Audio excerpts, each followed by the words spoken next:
প্রিয় লিসেনার্স, এই ঘটনাটি তাহিয়ান সংগ্রহ করেছেন ওয়ালিদ সরকারের কাছ থেকে। ওয়ালিদ সরকার জানিয়েছেন ঘটনাটি ঘটেছিল 2018 থেকে 2019 সালের মধ্যবর্তী সময়ে। 2018 সালের গ্রীষ্মকাল যখন চলছে, আম পেকে গেছে, এমন একটা সময় মূলত ঘটনাটির সূত্রপাত হয়েছিল। শুরুতে এই ঘটনাটি শুরু হয়েছিল ওয়ালিদের খালামণির সাথে, যার নাম ফারহানা। পরবর্তীতে ওই পরিবারের সব নারী সদস্যই এই ঘটনার দ্বারা প্রভাবিত হয়ে যান। তো চলুন মূল ঘটনায় চলে যাই। সেবার গ্রীষ্মের ছুটিতে ওয়ালিদ তার মায়ের সাথে আর বোনের সাথে নানা বাড়িতে বেড়াতে গিয়েছে। তার বোনের বয়স ছিল ওই সময় 2 বছর কি 2.5 বছর। নানা বাড়ি নরসিংদী জেলার পলাশ উপজেলার পলাশ থানার অন্তর্গত 4 নং ওয়ার্ড পারুলিয়া গ্রামে। ওয়ালিদের নানা বাড়িতে বিশাল একটা আম গাছ আছে। এই আম গাছে এত পরিমাণ আম হয় আল্লাহর রহমতে যে গ্রামের অনেক মানুষ ওই গাছ থেকে আম খাবার পরেও আম অনেক রয়ে যায়। এদিকে ওয়ালিদা তো বেড়াতে গিয়েছে, ওয়ালিদের খালামণিও আসছে। ওয়ালিদের খালামণির বিয়ে হয়েছিল 5 গ্রাম পর। এই ফারহানা খালা, অর্থাৎ এই খালামণির নাম ফারহানা, তো উনি যেবার আসেন ওনার সাথে ওনার হাজবেন্ড আসেনি, কেননা ওনার হাজবেন্ডের অফিসিয়াল একটা কাজ পড়ে যায়। উনি বলেছেন তুমি যাও, আমি অল্প কয়েকদিন পরে আসি। খালামণিও আসছেন। এদিকে ওয়ালিদের আম্মু, ওয়ালিদ, তারপর ওয়ালিদের ছোট বোন, তারাও গিয়েছেন। বেশ হাসি আনন্দই হচ্ছে। দেখা যাচ্ছে আশপাশ থেকে যারা প্রতিবেশী আছেন তারাও আসছেন তাদের সাথে কথা বলার জন্য। একদিন হয় কি, খালামণি বলেন চল আজকে আমরা নদীর পাড়ে বেড়াতে যাই। তো নরসিংদীর যে পলাশ উপজেলা, এর প্রান্ত ঘেঁষে কিন্তু বয়ে চলেছে শীতলক্ষ্যা নদী, যা পুরাতন ব্রহ্মপুত্র নদের একটি শাখা। এই নদীটা আবার ওনাদের এই পারুলিয়া গ্রাম থেকে প্রায় 10 কিলোমিটার মতো দূরত্বে আছে আর কি। ওনারা পরিকল্পনা মাফিক চলে গিয়েছেন একটা ভ্যান গাড়িতে। এই যে ওয়ালিদ, তারপর খালামণি, ফারহানা খালামণি আর কি, তারপর ওয়ালিদের আম্মু আর তার ছোট বোন। ওনারা ওই দিন বেশ ঘোরাঘুরি করেছেন, খাওয়া দাওয়া করেছেন, আবার স্বাভাবিকভাবে বাড়িতেও চলে আসছেন। বাড়িতে চলে আসার পর যখন সন্ধ্যা লেগে গেছে, সন্ধ্যার ঠিক পরপরই খালামণির আচরণে এক অদ্ভুত পরিবর্তন সবাই লক্ষ্য করেন। তিনি হঠাৎ হঠাৎ চিৎকার করে উঠছেন, বিড়বিড় করে কিছু একটা বলছেন, আবার নিজেকে নিজে আঘাতও করছেন। নানা নানি যেহেতু গ্রামের মানুষ, তাই তাদের বুঝতে বিন্দুমাত্র কোনো অসুবিধা হলো না যে খালামণিকে কিছু একটা আসর করেছে। সেখানকার স্থানীয় ভাষায় একে বাতাস লাগা বা হাওয়া লাগা বলে। খালামণির হাওয়া লেগেছে এটা আন্দাজ করে নানা স্থানীয় মসজিদের ইমামকে ডেকে নিয়ে আসেন। তিনি অবশ্য এসব কাজে বিন্দুমাত্র পারদর্শী ছিলেন না, এসব কাজ আসলে জানতেনও না উনি। এমনিতেই কোরআনের কিছু আয়াত পড়ে উনি ফু দিয়ে চলে গেলেন। খালামণি সেই রাতে এবং পরের সারাটা দিন স্বাভাবিক থাকলেন, কিন্তু সন্ধ্যার পরপরই উনি আবার অস্বাভাবিক আচরণ শুরু করলেন। তিনি নিজের চুল নিজে টেনে ছিঁড়ে ফেলতে চেষ্টা করছেন।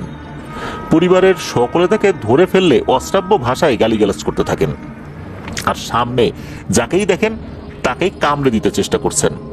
এরপর ছোট ছোট যারা ছিলেন, এই যে ওয়ালিদ, তারপর ওয়ালিদের ছোট বোন, এদেরকে অন্য একটা ঘরে বন্ধ করে রাখা হয় আর কি, কেননা এরা ভয় পেতে পারে। আর খালামণি যদি এদেরকে কামড় দিয়ে বসেন তাহলে কি অবস্থা হবে। খালামণি যাতে কারো ক্ষতি করতে না পারেন এই জন্যই এদেরকে অন্য একটা ঘরে আটকে রাখা হয়। এদিকে ছোট্ট একটা বাচ্চা, অল্প বয়স, এই যে ওয়ালিদের ছোট বোন আর কি, সে তো বেশ আতঙ্কগ্রস্ত হয়ে গেছে খালামণির এই অবস্থা দেখে। তার একদম ট্রমাটাইজ হয়ে গেছে, কেমন একটা অবস্থা, হওয়াটাই স্বাভাবিক। তো এরকমটা তো ওনারা দেখলেন। ওয়ালিদ তো, তারপর ওয়ালিদের ছোট বোন, আরো যে কয়েকজন ছোট ছিল আর কি ওই বাড়িতে, তাদেরকে তো একটা ঘরে আবদ্ধ করে রাখা হলো নিরাপত্তার কারণে। ওদিকে যে কি হচ্ছে এটা তো তখনও আসলে ওয়ালিদ বুঝতে পারছে না। পরে অবশ্য তার মায়ের কাছ থেকে পরের অংশটুকু শোনে আর কি। তো এই যে ফারহানা খালামণি, অর্থাৎ ফারহানা খালা, ওনাকে যখন দেখা গেল সবাইকে কামড়ে দেবার চেষ্টা করছে, তখন তো বাড়ির যারা ছিলেন আর কি তারাও তো বেশ আতঙ্কগ্রস্ত হয়ে যান, হাই হাই কি শুরু হলো। তখন পরিবারের সদস্যরা একটা কাজ করেন, বাসায় জমজম কূপের পানি ছিল, জমজমের পানিতে কিছু সূরা পড়ে খালামণির উপর ছিটিয়ে দিলে উনি সম্পূর্ণ স্বাভাবিক হয়ে যান। উনি তখন এমন আচরণ শুরু করেন যে এতক্ষণ কিছুই হয়নি। উনি বলতে থাকেন, আচ্ছা কি হয়েছে, আমার এত ক্লান্ত লাগছে কেন, আমার এমন লাগছে কেন, মনে হচ্ছে আমি কিছুই খাই নাই, আমার খুব ক্ষুধা লেগেছে। তো এটা বলতে বলতে নাকি উনি ঘুমিয়ে পড়েন।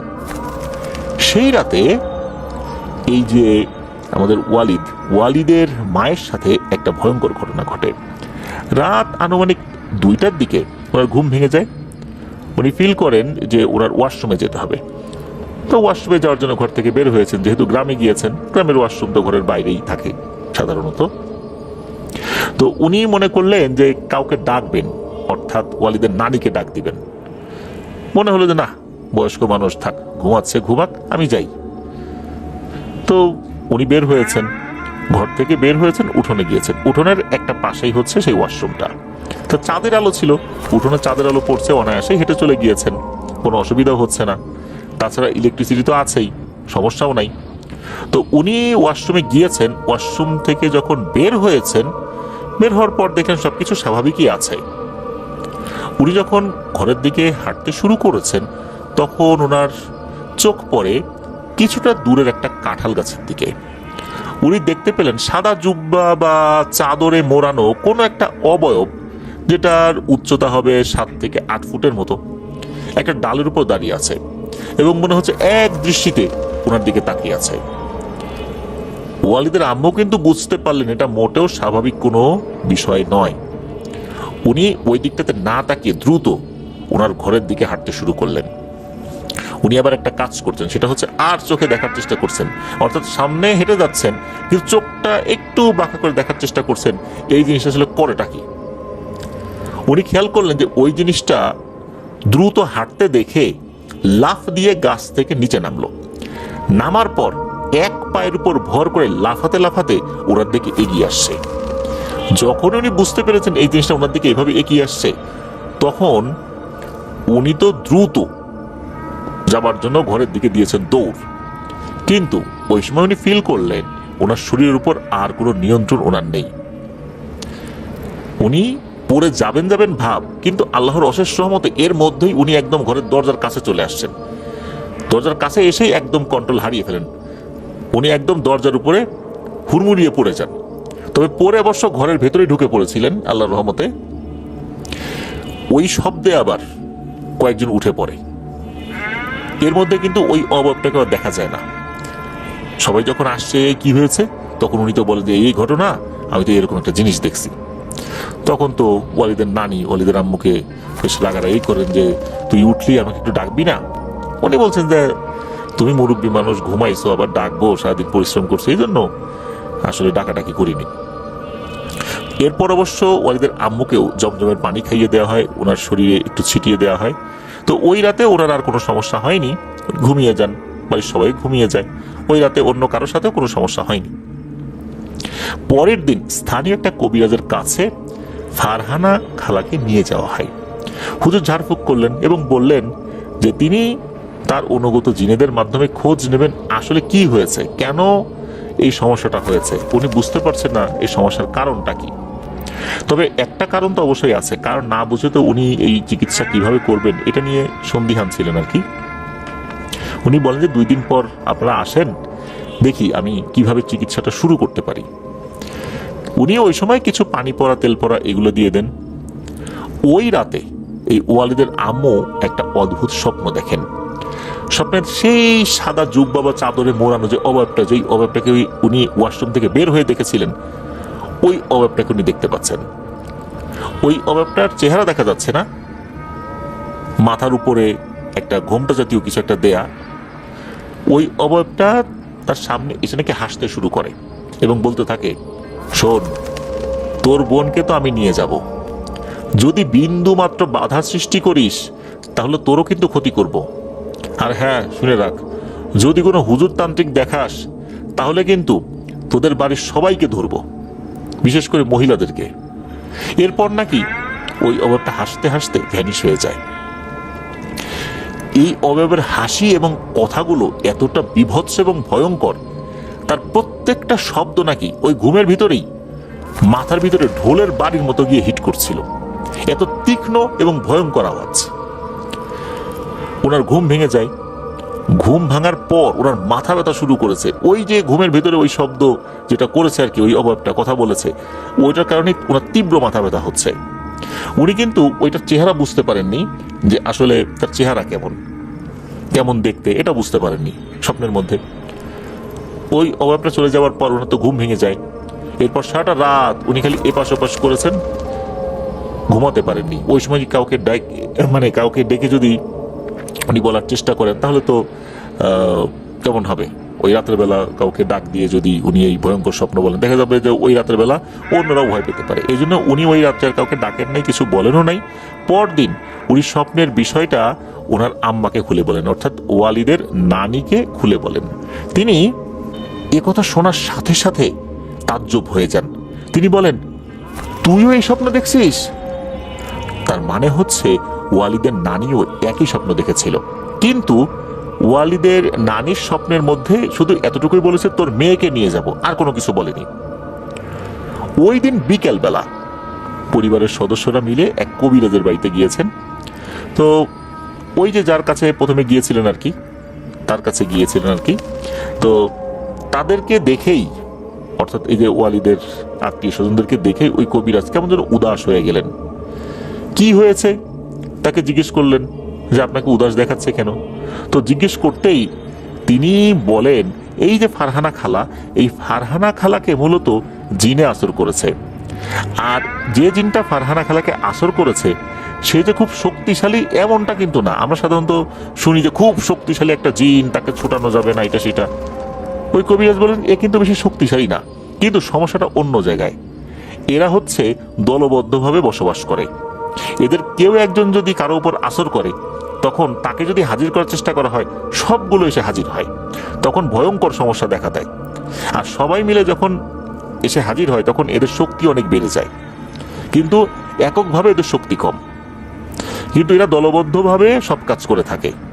একজন বিপদে যদি পড়ে, সবাই মিলে সেখানে চলে আসে। এটা একটা বড় সমস্যা। এখন এগুলোর হাত থেকে রক্ষা পাওয়া খুব কঠিন। হুজুর জানালেন তিনি এই কাজ করতে পারবেন না। হুজুর এই জিনের নামও বলতে পারেননি, এরা ঠিক কোন গোত্রের জিন এটাও বলতে পারেননি। যেহেতু তাদের গোত্র সম্পর্কেও উনি বুঝতে পারছেন না, শুধু আইডিয়া করতে পারছেন, এই কারণে উনি এই চিকিৎসা করতে সক্ষম হবেন না, এটা সাফ জানিয়ে দিলেন। তবে উনি একজন হুজুরের ঠিকানা দিয়েছিলেন। তিনি বললেন যে আমি যার ঠিকানা দিচ্ছি উনি এই সমস্ত কাজে বেশ পারদর্শী। আমার ধারণা উনি এই গোত্রের জিনেদের মোকাবেলা করতে সক্ষম হবেন ইনশাল্লাহ। তো উনি যখন ঠিকানা দিয়েছেন, ওই দিনেই সেই ঠিকানা অনুযায়ী সেই হুজুরের কাছে ওনারা গিয়েছেন। হুজুর অবশ্য একটা দিন সময় নেন আর কি, যে একদিন পরে আসেন, তারপরে আমি একটু বুঝে নিই যে কি করব না করব। তো ওই রাতের বেলা ওয়ালিদের আম্মু আবার ওই স্বপ্নটা দেখেন। এবার কিন্তু ওই অবয়বটা আরো স্পষ্ট এবং আরো বাস্তব। সে এসেই নাকি ওয়ালিদের আম্মুর গলা টিপে ধরে। ঘুমের ভিতরে উনি ছটফট করতে থাকেন। এক পর্যায়ে ওই অবয়বটা ওয়ালিদের আম্মুকে ছেড়ে দেয়। এরপর ওই অবয়বটা নিজের চেহারাটা দেখায়। চেহারাটা ভয়ঙ্কর, তবে খুবই যে ভয়ঙ্কর বিষয়টা এরকম না। তার চোখ দুটো অনেক বড় বড় ছিল, মনে হচ্ছে শরীরের সমস্ত রক্ত ওই দুই চোখে জমাটবদ্ধ হয়ে গেছে। ওই অবয়বটা তাকে বলছে, বলেছিলাম না হুজুরের কাছে যাবি না, ফারহানাকে আমি নিয়ে যাব, তবে তোর অনেক বড় ক্ষতি হবে, তোরও একটা ক্ষতি আমি করব। ঠিক ওই সময় ওয়ালিদের আম্মুর সব ভয়গুলো যেন কোথায় হারিয়ে যায়। উনি সাহস সঞ্চয় করে বলে ওঠেন, যা করার করিস, আমিও দেখব তুই কি করতে পারিস রে, আল্লাহ আমাদের সাথে আছেন। হঠাৎ করে এই কথা শোনার সাথে সাথে মনে হলো ওই অবয়বটার চেহারায় একটা ভীতি স্পষ্ট হয়ে উঠল। ওই অবয়বটা যে ওয়ালিদের আম্মুর মুখে এই কথা শুনবে, এই কথা শোনার জন্য সে মোটেও প্রস্তুত ছিল না। ওই অবয়বটা হয়তোবা ধারণা করেছিল যে সে রীতিমতো একটা আতঙ্কিত করার মতো যা যা বলার দরকার সে তো বলেছে, এটাতে তারা খুব ভালোই আতঙ্কিত হয়ে যাবে। কিন্তু ওয়ালিদের আম্মু যে সাহস সঞ্চয় করে আল্লাহর উপর ভরসা করে এমন একটা কথা বলবে, এটা সে আশা করেনি। এরপর অবশ্য সে আবার রাগান্বিত হয়ে যায় এবং বলে ওঠে, বেশ তাহলে আমিও দেখব তোর আল্লাহ তোকে কিভাবে বাঁচায়। তো এমন একটা ভয়ঙ্কর কথা বলে ওঠে। এরপর ওই অবয়বটা ওই ঘুমের মধ্যেই ভ্যানিশ হয়ে গেল। এরপর ওয়ালিদের আম্মুর ঘুমও ভেঙে গেল। এদিকে সময়টা ছিল তো বেশ গরম আর কি, গরম বলতে গ্রীষ্মের সময়। বাতাস আসার জন্য ঘরের জানালাগুলো ছিল খোলা, যাতে করে ঘরের ভিতরে পর্যাপ্ত বাতাস আসতে পারে। গ্রামের বাড়ির যে জানালাগুলো, এগুলো কিন্তু সাধারণত কাঠের হয়ে থাকে, লম্বা লম্বি করে শিক দেয়া থাকে। ওই জানালাগুলো ওরকমই ছিল আর কি। তো উনি যখন ফিল করলেন যে ওনার খুব গরম লাগছে, ওই দুঃস্বপ্নটা দেখে উনি ঘুম থেকে জেগে উঠে বসেছেন। ওনার চোখ যায় জানালার দিকে। উনি খেয়াল করেন জানালা দিয়ে দেখা যাচ্ছে উঠোনের একটা সাইডে যে কাঁঠাল গাছটা রয়েছে, যে কাঁঠাল গাছে উনি শুরুতেই একটা অবয়ব দেখেছিলেন, ওই কাঁঠাল গাছের একটা মোটা ডালের উপরে একটা বিশাল বড় ঈগল পাখি এক দৃষ্টিতে ওয়ালিদের আম্মুর দিকে তাকিয়ে আছে। তার চোখ দুটো লাল টকটকে জলজল করছে। আর একটা অদ্ভুত এবং ভয়ঙ্কর জিনিস উনি দেখেন, সেটা হচ্ছে সাদা জুব্বা টাইপের বা আলখেল্লা টাইপের পরিহিত একটা অবয়ব। এই অবয়ব আর একটা ডালে বসে আছে, মানে পাশাপাশি দুটো ডাল। একটা ডালে ওই ঈগল পাখি বসে আছে, আর একটা ডালে ওই অবয়বটা বসে আছে। ওই অবয়বটার পা দুটো এত লম্বা যে সে ওই ডালের উপর বসে আছে, তার লম্বা পা দুটো একদম মাটিতে এসে ঠেকেছে। অনেক সময় বাচ্চারা ডালের উপরে বসে পা দোলায় যেভাবে, ঠিক ওভাবে পা দোলাচ্ছে। একটা পা সামনে যায় আর একটা পা পেছনে যায়, আবার আর একটা পা পেছনে যায় আর একটা পা সামনে আসে, এইভাবে আর কি সে পা দোলাচ্ছে আর তার দিকে তাকিয়ে আছে। তবে তাকিয়ে যে আছে এটা বোঝা যাচ্ছে, কিন্তু আর চেহারাটা ওখানে বোঝা যাচ্ছে না। এই দৃশ্য দেখে তো উনি বেশ ভয় পেয়ে যান, চিৎকার করে ওনার মাকে ডাকতে থাকেন, অর্থাৎ ওয়ালিদের নানিকে ডাকতে থাকেন। এরপর ওনার কিছু মনে নাই, অর্থাৎ উনি সেন্সলেস হয়ে যান। ওদিকে হয় কি, ওয়ালিদের যিনি নানি, উনি চিৎকার শুনে তাড়াতাড়ি চলে আসেন। উনি এসে দেখেন যে তার মেয়ের এই অবস্থা। তাড়াতাড়ি উনি জ্ঞান ফেরানোর চেষ্টা করেন। উনি দেখেন যে বিছানা থেকে উনি নিচে পড়ে উপর হয়ে পড়ে আছেন আর কি, জ্ঞান নাই। এরপর বাড়ির সবাইকে ওনার নানি ডেকে তোলেন। এরপর ওয়ালিদের নানা উনি আসেন। উনি যে দোয়াগুলো জানতেন সেগুলো পরে ফু দিতে থাকেন।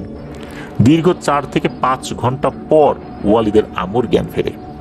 এরপর এই যে স্বপ্নের ব্যাপারটা, তারপর উনি কি দেখেছেন এই বিষয়টা পরিবারের সবাইকে খুলে বলেন।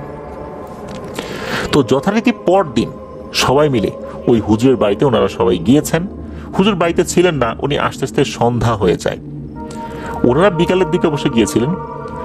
সন্ধ্যার পর হুজুর বললেন এক অদ্ভুত ঘটনা। সেদিন নদীর পাড়ে বেড়াতে গিয়ে এই যে ফারহানা খালা, উনি একটা বট গাছের নিচে বসেন। ওনার চুল কিন্তু খোলা ছিল না, তবে ওই সময়ে ওনার মাথায় ঘোমটা ছিল না, চুল বাঁধাই ছিল।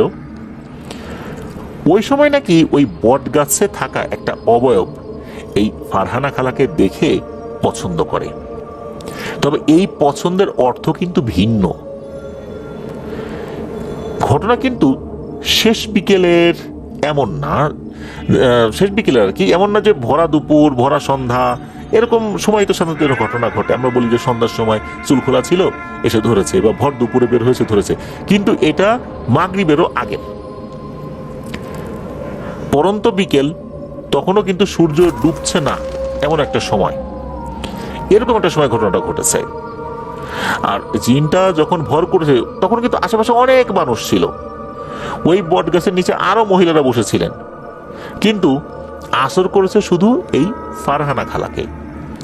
হুজুর জানালেন যে তিনি চাইলে এই জিনটাকে ফারহানা খালার শরীরে হাজির করাতে পারবেন, কিন্তু এতে হিতে বিপরীত হওয়ার সম্ভাবনাটাই সবচেয়ে বেশি।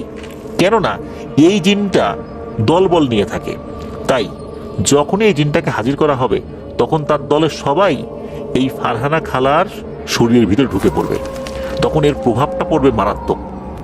যখন এতগুলো জিন তার শরীরে ঢুকে পড়বে, তখন ফারহানা খালার শরীরের ভিতরে থাকা বিভিন্ন কোষ, শিরা, উপশিরা, এগুলো ড্যামেজ হয়ে যেতে পারে। ইন্টারনাল রক্তক্ষরণ হতে পারে, মস্তিষ্কে রক্তক্ষরণ হতে পারে, মারাত্মক সমস্যা হয়ে যেতে পারে। ওইখানে উনি মারা যেতে পারেন। যদি একটা জিন হতো, 2-4টা হতো, তাও এই ঝুঁকিটা নেওয়া যেত, কিন্তু এখানে হিসাবটা আসলে আলাদা। এই জন্য এই কাজটা করা যাচ্ছে না। হুজুর আরো একটা অদ্ভুত তথ্য জানান। এই জিনটা যেহেতু এই বাড়ির একটা মেয়ের উপর আসর করেছে, তাই এই বাড়ির প্রত্যেকটা মহিলা মানুষের উপর, সে ছোট হোক বড় হোক, তাদের উপর নাকি কিছু না কিছু প্রভাব দেখা যাবেই। আর হুজুর এই কথা বলার পর উনি বলে দেন যে এই যে ওয়ালিদের মা, এর উপর প্রভাব দেখা দিয়েছে। এখন এই জিনগুলোর নিয়ম নাকি এরকমই, এরা নাকি মানুষগুলোকে একবারে মেরেও ফেলে না, তবে যাদের উপর আসর করে, যে পরিবারের উপর আসর করে, সেই পরিবারের কাউকে না কাউকে তাদের দেশে নিয়ে যায়। এরপর এদেরকে দিয়ে নিজেদের শক্তি বৃদ্ধি করে, নিজেদের কিছু জাদু চর্চা করে। যেমন হচ্ছে, এদের শরীর থেকে একটা বিশেষ পদ্ধতিতে একটু একটু করে রক্ত শুষে নেয়, একবারে নেয় না, লোমকূপের গোড়া থেকে রক্ত শুষে নেয়। মশা যেভাবে মানুষের শরীরে বসে রক্ত খায়, ওরা ঠিক তেমনি দূর থেকেই বিশেষ একটা পদ্ধতিতে প্রত্যেকটা লোমকূপের গোড়া থেকে নাকি রক্ত শুষে খেতে পারে। তখন শরীরের লোমগুলো নাকি দাঁড়িয়ে যায়, সে ফিল করে যে তার শরীর থেকে রক্ত কমে যাচ্ছে। হুজুর বলেন যে এই জিনগুলোর প্রভাব পরিবারের প্রতিটি নারী সদস্যের উপর পড়েছে এবং ভবিষ্যতেও পড়বে, তাই একবারে এগুলো কাটানো সম্ভব হবে না। তবে হ্যাঁ, একটা বিশেষ পদ্ধতি অবলম্বন করতে হবে, তা হচ্ছে এই পরিবারের সদস্যদের উপরে, বিশেষ করে নারী সদস্যদের উপরে যে প্রভাব বিস্তার করেছে, এই প্রভাবটা আগে দুর্বল করতে হবে, এরপর মূলত আসল কাজটা করতে হবে। হুজুর এই যে ওয়ালিদের আম্মু, খালামণি, ওয়ালিদের নানি, ওনাদেরকে বিশেষ কিছু আমল দিয়ে দেন, উনি পানি পড়া দিয়ে দেন আর কি। এরপর আরো কিছু বিষয় বলে দেন, সেটা হচ্ছে যে আগামী এক সপ্তাহ বাড়ির সকল নারী সদস্যদেরকে বিশেষ কিছু নিয়ম মেনে চলতে হবে। বিশেষ করে একে অপরের সাথে যাদের রক্তের সম্পর্ক আছে আর কি, ওনাদেরকে এই আমলগুলো করতে হবে। আর এই যে পানি পড়া, এটা মিশিয়ে গোসল করতে হবে। ওনারা তো সবাই মিলে ওই সময় চলে আসছেন। ওই রাতে বাড়ির সবাই এক ভয়ঙ্কর ঘটনার সাক্ষী হতে শুরু করে। গভীর রাতে ঘরের বাইরে কেউ যেন একই সুরে, মানে অনেকগুলো মানুষ, ভয়ঙ্কর কণ্ঠ, মানে এত বিভৎস কণ্ঠ, এই শব্দগুলো যদি মাথায় লাগে মনে হচ্ছে মস্তিষ্কের নিউরনগুলো ছিঁড়ে যাবে, এমন ভয়ঙ্কর কণ্ঠ। সবাই একসাথে ফারহানা ফারহানা, এই ফারহানা ফারহানা বলতে থাকে। আর যখনই এই ডাকটা ভেসে আসতো, এই ফারহানা খালা পাগলের মতো আচরণ শুরু করত। উনি ঘরের এক কোণে বসে গুনগুন করে কি যেন বলতো, কি দুর্বোধ্য ভাষায় বলতো, এটা কোনোভাবেই বোঝা যেত না। ওই রাত থেকে কিন্তু এই সমস্যাটা শুরু হয়েছে, প্রতি রাত্রে এই সমস্যা শুরু হয়েছে। এর মধ্যে কিন্তু এই ফারহানা খালার কিছু মেডিকেল ট্রিটমেন্টও করানো হয়েছে, কিছু সাইকিয়াট্রিস্ট দেখানো হয়েছে। ডাক্তার বলেছেন যে মানসিক সমস্যা, কিছু ওষুধ দিয়েছেন যাতে করে ভালো ঘুম হয়, তাতে কোনো কাজ হচ্ছিল না।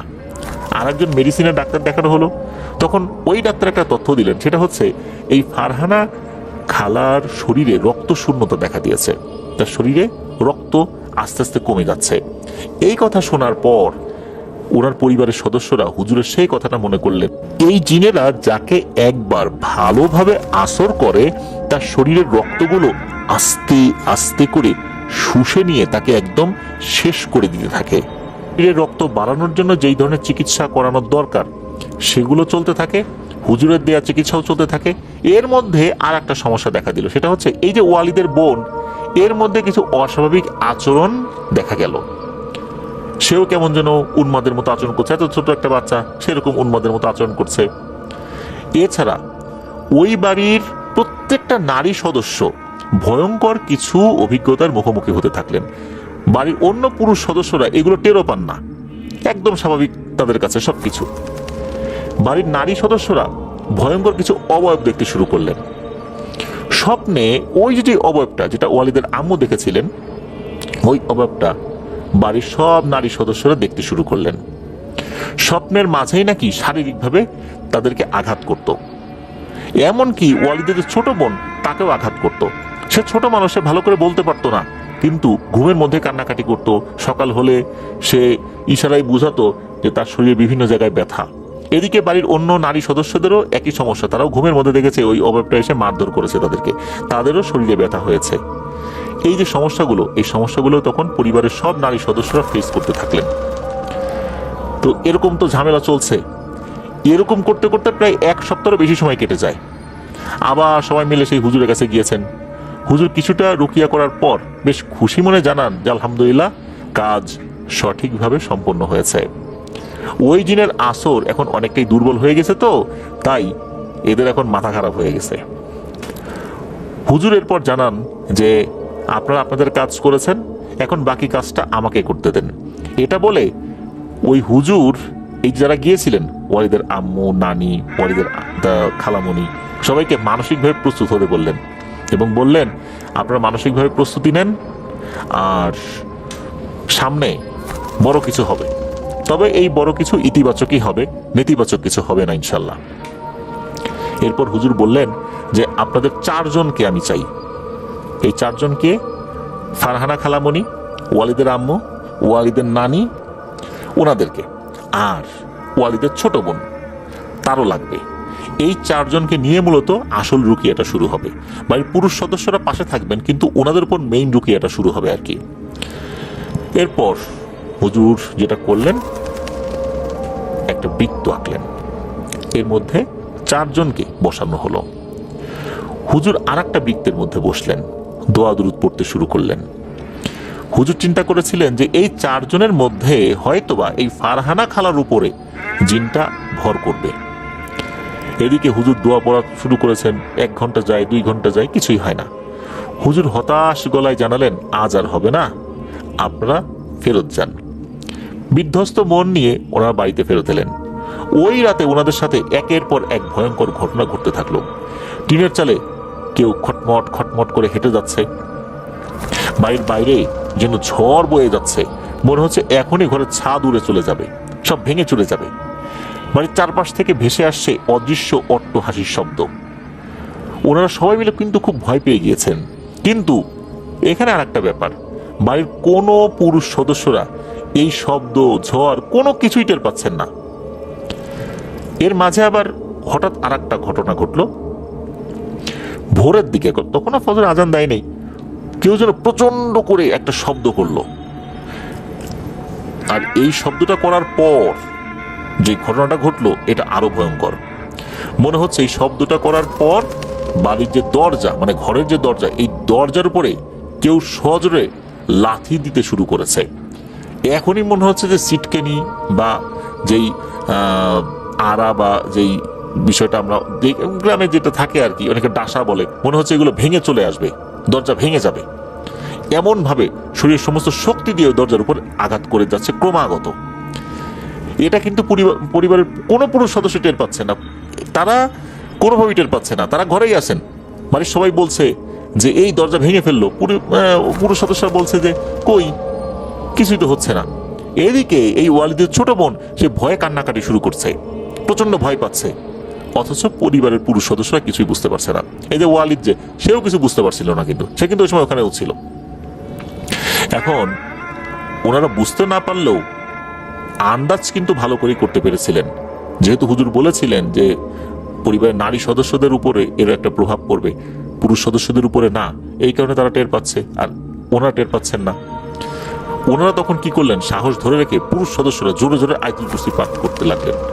ওনারা বুঝতে পেরেছিলেন সমস্যাটা তাদের সাথে হচ্ছে, ওনারা বুঝতে পারলেন না। কিন্তু যেহেতু ওনাদের মনের মধ্যে তখন একটা সাহস ছিল, নারীরা তো খুব ভয় পেয়ে গেছেন, এই জন্য ওনারা দোয়া দুরূদ পড়া শুরু করলেন। এরপর আস্তে আস্তে পরিবেশটা শান্ত হতে থাকলো। ফজর আজান দিয়ে দিল, তখন ওনারা ঘুমাতে পেরেছিলেন, বেশ অনেকক্ষণ ঘুমিয়েছিলেন। তারপর আবারও দুপুরের দিকে সবাই মিলে এই হুজুরের কাছে গিয়েছেন। হুজুর বলেন ঠিক আছে, সন্ধ্যার পর কাজটা শুরু করতে হবে, এখন না। তো সন্ধ্যার পর আবার সেই গতকালকের নিয়মেই 2টো বৃত্ত আঁকা হলো। একটা বৃত্তের মধ্যে 4 জনকে বসানো হলো, আর একটা বৃত্তের মধ্যে উনি নিজে বসলেন। এরপর তিনি রুকিয়া শুরু করলেন। দোয়া পড়তে পড়তে প্রায় 1 ঘন্টা কেটে গেল। সবাই ভাবলো আজও বুঝি হতাশা নিয়েই বাড়িতে ফেরত যেতে হবে। কিন্তু না, হঠাৎ করেই ঘরের আলোগুলো দপ করে নিভে গেল। মনে হলো ঘরের ভিতরে এলো পাথারি দাপাদাপির শব্দ হচ্ছে, ঝড় উঠে গেছে। সবকিছু এত দ্রুত ঘটে গিয়েছে যে হতভম্ব হয়ে সবাই একে অন্যের দিকে তাকানোর চেষ্টা করছে, কিন্তু ঘরের মধ্যে একদম ঘুটঘুটে অন্ধকার না, একে অন্যকে দেখা যাচ্ছে এমন অন্ধকার আর কি। ওই ঘরের মধ্যে অন্ধকার হলো, আশেপাশের ঘরে যেহেতু আলো ছিল, সেই ঘর থেকে যে মৃদু আলো আসছিল ওই ঘরের মধ্যে, তাতে বোঝা যাচ্ছিল। তখন হঠাৎ অদৃশ্য থেকেই ভেসে আসলো এক তীক্ষ্ণ কণ্ঠস্বর। এমন তীক্ষ্ণ কণ্ঠস্বর, মাথার মধ্যে মনে হচ্ছে হাতুড়ি দিয়ে কেউ বাড়ি দিচ্ছে। এই কণ্ঠস্বর যদি কারো মাথার মধ্যে একবার প্রবেশ করে, নির্ঘাত তার মাথা ব্যথা হবেই। এর কোনো ব্যতিক্রম হবে না। পরিবারের পুরুষ সদস্যরাও কিন্তু তখন টের পাচ্ছিল। হুজুর চিন্তা করেছেন কোন একটা ব্যক্তির উপর হয়তো বা হাজির হবে, কিন্তু না, সম্পূর্ণ আলাদাভাবেই হাজির হয়েছে, কোনো মানুষের উপর সে হাজির হয়নি। সে তখন বলে, এই কি চাস রে হুজুর, কেন ডেকেছিস? হুজুর তখন বললেন, কেন এদেরকে কষ্ট দিচ্ছিস বল, কি কারণটা, কি কারণে ক্ষতি করছিস? তখন ওই কণ্ঠস্বরটি বলে ওঠে, আমার গোত্রের জিন তোর চেলাগুলোকে তো সবই বলেছে, তাহলে কেন আবার আমাকে ডেকে জিজ্ঞেস করছিস? তুই তো জানিস, তাহলে আমাকে জিজ্ঞেস করার কারণটা কি? আর এই মেয়েকে আমি নিয়ে যাব সেটাও তুই জানিস, ওকে নিয়ে কি করব সেটাও তুই জানিস, আমরা কি করি সেটাও তুই জানিস, তাহলে অযথা ডাকাডাকি করে বিরক্ত করলি কেন? হুজুর বললেন, ওকে ছেড়ে দে, বিনিময়ে যা চাবি আমি দেবার ব্যবস্থা করব। তখন নাকি ওই অভাবটা বলে, ওরে হুজুর, উল্টো আমি তোকে বলছি, আমার কাজে বাধা দিস না, বিনিময়ে তুই কি চাস আমি তোকে দেব, যা। হুজুর বুঝলেন ভদ্র ভাষায় এদের সাথে কথা বললে হবে না। উনি তখন বললেন, আচ্ছা ঠিক আছে, অপেক্ষা কর, দেখি আমি কি করতে পারি। উনি তখন একটা জায়গা থেকে একটা কাফনের কাপড় বের করলেন, এটা উনি আগে থেকে রেডি করে রেখেছিলেন। কাফনের কাপড়টা উনি দুই হাতের উপর নিলেন, আমরা মোনাজাত যেভাবে ধরি ঠিক ওভাবে মোনাজাত ধরেছেন, হাতের উপরে ওই কাফনের কাপড়টা নিয়েছেন, মাঝখানে একটু গর্তের মতো হয়ে আছে আর কি, দুই হাতের উপর যদি আমরা কাপড় রাখি মাঝখানে একটু গর্ত হয়ে যায় ওরকম আর কি। এরপর উনি কিছু একটা দোয়া পড়তে শুরু করলেন আরবি ভাষায়। এরপর হঠাৎ কি যেন হয়ে গেল, একাধিক কণ্ঠে কেউ বলে উঠল, ও হুজুর, ও হুজুর, এই আমাদের মাফ করে দে রে, আমাদের মাফ করে দে, আমরা দুঃখ প্রকাশ করতেছি, আমাদেরকে বন্দি করিস না। প্রথমে তো তুই তুকারি করে শুরু করলেন, এরপরে আপনি করে বলা শুরু করলেন, ও হুজুর আমাদের বন্দি করবেন না হুজুর, মানে একদম নরম কণ্ঠে এখন বলা শুরু করেছে। কিন্তু কণ্ঠ নরম হলেও ওই যে কণ্ঠের যে তীক্ষ্ণতা এটা কিন্তু রয়ে গেছে। তখন হুজুর তো রুকিয়া করেই যাচ্ছেন, আর ওই জিনেরা কাকুতি মিনতি শুরু করেছে। ওই জিনগুলো হয়েছে কি ওই সময় তারা তাদের আকৃতিটা অনেকটা বাধ্য হয়ে ছোট করে ওই হুজুরের হাতের ভেতরে একে একে বন্দী হয়ে যাচ্ছিল, ওই গোত্রের সবাই। হুজুর তো দোয়া পড়েই যাচ্ছেন, আর তখনও যারা বন্দী হয়নি এরা তো কান্নাকাটি করেই যাচ্ছেন। প্রথম দিকে দেখা যাচ্ছে মনে হচ্ছে 100টা কণ্ঠস্বর একসাথে শোনা যাচ্ছে, এবার কণ্ঠস্বর একটু একটু করে কমে আসছে, মনে হচ্ছে কমে আসছে, এর কারণ হচ্ছে ওই কিছু কিছু করে বন্দী হয়ে যাচ্ছে। এরপর দেখা গেল হয়তো 10-12টা কণ্ঠস্বর একসাথে কথা বলছে, ও হুজুর আমাদেরকে ছেড়ে দেন। এরপর হুজুর থামান তার দোয়া পড়া। হুজুর হেসে উঠে বললেন যে, হ্যাঁ বুঝছিস যে তোদের সাথে ভদ্র ব্যবহার করলে কাজ হয় না, যখন ভদ্রতার দাম দিলি না তখন কিন্তু আমাকে উল্টো রাস্তায় হাঁটতে হয়েছে। তখন এদের মধ্যে যারা একটু সর্দার গোছের আর কি, বিশেষ করে এই যে জিনটা যেটা ফারহানা খালার উপর ভর করেছিল, সে বলে ওঠে, হুজুর আমাদেরকে ছেড়ে দেন, মানছি যে আমরা অন্যায় করছি, এটা আমাদের কাজ, কিন্তু এই মেয়েকে আমরা এইভাবে ছেড়ে যেতে পারবো না, এটাও আপনি জানেন, আমাদেরকে কিছু একটা দিতে হবে, আমাদের একটা নিয়ম আছে, যেহেতু এই মেয়ের উপর আমরা আসর করে ফেলেছি, এই পরিবারের উপর আসর করে ফেলেছি, একটা কালো গরু দিয়ে দেন আমাদেরকে। হুজুর একদম ডিরেক্ট না করে দেন, বলে কিচ্ছু পাবি না, যা। তখন ওরা বলে যে হুজুর আমাদেরকে যদি কিছু না দেন তাহলে কিন্তু আমাদের কিছু না কিছু প্রভাব ওদের উপর থেকেই যাবে, এটা ওদের শরীরের জন্য ভালো হবে না, কিছু একটা দেন, প্রভাবটা কেটে যাবে। তখন হুজুর বাচ্চা ঠিক আছে, যা, একটা কালো ছাগল দিয়ে দিব। তখন ওই জিনেরা বলে ওই ছাগলটা ওই বট গাছের নিচে জবাই করে দিতে হবে, রাতের বেলা দিতে হবে সেটা এরকম না, দিনের বেলাতেও দেওয়া যাবে। আল্লাহর নামে জবাই করে ওই ছাগলের মাংস বিলিয়ে দিতে হবে, এরা নিজেরা খেতে পারবে না, জাস্ট এতটুকুই করতে হবে, আর কিছু করতে হবে না। হুজুর এই শর্তে রাজি হয়ে যান, যেহেতু আল্লাহর নামে এটা জবাই দেওয়া হবে, মাংসটা গরিব দুঃখী খাবে, ঠিক আছে মেনে নিলাম শর্ত। এরপর তাই হলো, সেভাবেই জবাই করা হলো, গোস্ত বিলিয়ে দেওয়া হলো। তো আলহামদুলিল্লাহ ওই সময়ের পর থেকে, বিশেষ করে ওই বিলিয়ে দেওয়ার পর থেকেই সবাই স্বাভাবিক হয়ে যায়। হুজুর এখন বেঁচে আছেন কিনা এইটা কিন্তু ওয়ালিদ জানাতে পারেননি, তবে এই ঘটনার পর তাদের পরিবারে এই বিষয়ের আর কোনো প্রভাব ছিল না আলহামদুলিল্লাহ।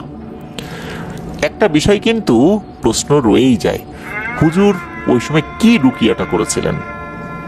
এটা কিন্তু হুজুর বলেননি। হুজুরের কাছে অবশ্য ওনারা জিজ্ঞেস করেছিলেন, হুজুর মুচকি হেসে দিয়েছিলেন। ওই মুচকি হাসির মাধ্যমেই ওনারা বুঝে নিয়েছিলেন যে সব বিষয় আসলে জিজ্ঞেস করতে হয় না, সব বিষয় জিজ্ঞেস করলেও সেটার আসলে উত্তর পাওয়া যায় না, এটাই বাস্তবতা। তো এটাই ছিল ঘটনা। ধন্যবাদ জানাচ্ছি তাহিয়ান আল আসমানুর রহমানকে এবং ওয়ালিদ সরকারকে। প্রিয় লিসেনার্স, আসলে এই যে ঘটনাটা শেয়ার করলাম, খেয়াল করুন যে এমন একটা সময়, এমন একটা জায়গায় খালামণি গিয়েছিলেন, ওখানে আরো অনেক মহিলা ছিল।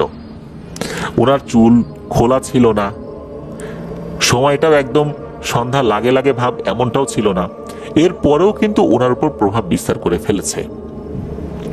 এই জন্য আমরা যখনই বাসার থেকে বের হব, আমরা যখন বের হব, আমাদের সন্তানরা বের হবে, তখন আমরা কিন্তু একটা দোয়া পড়ব, বিসমিল্লাহি তাওয়াক্কালতু আলাল্লাহি লা হাওলা ওয়ালা কুওয়াতা ইল্লা বিল্লাহিল আলিয়্যিল আযীম।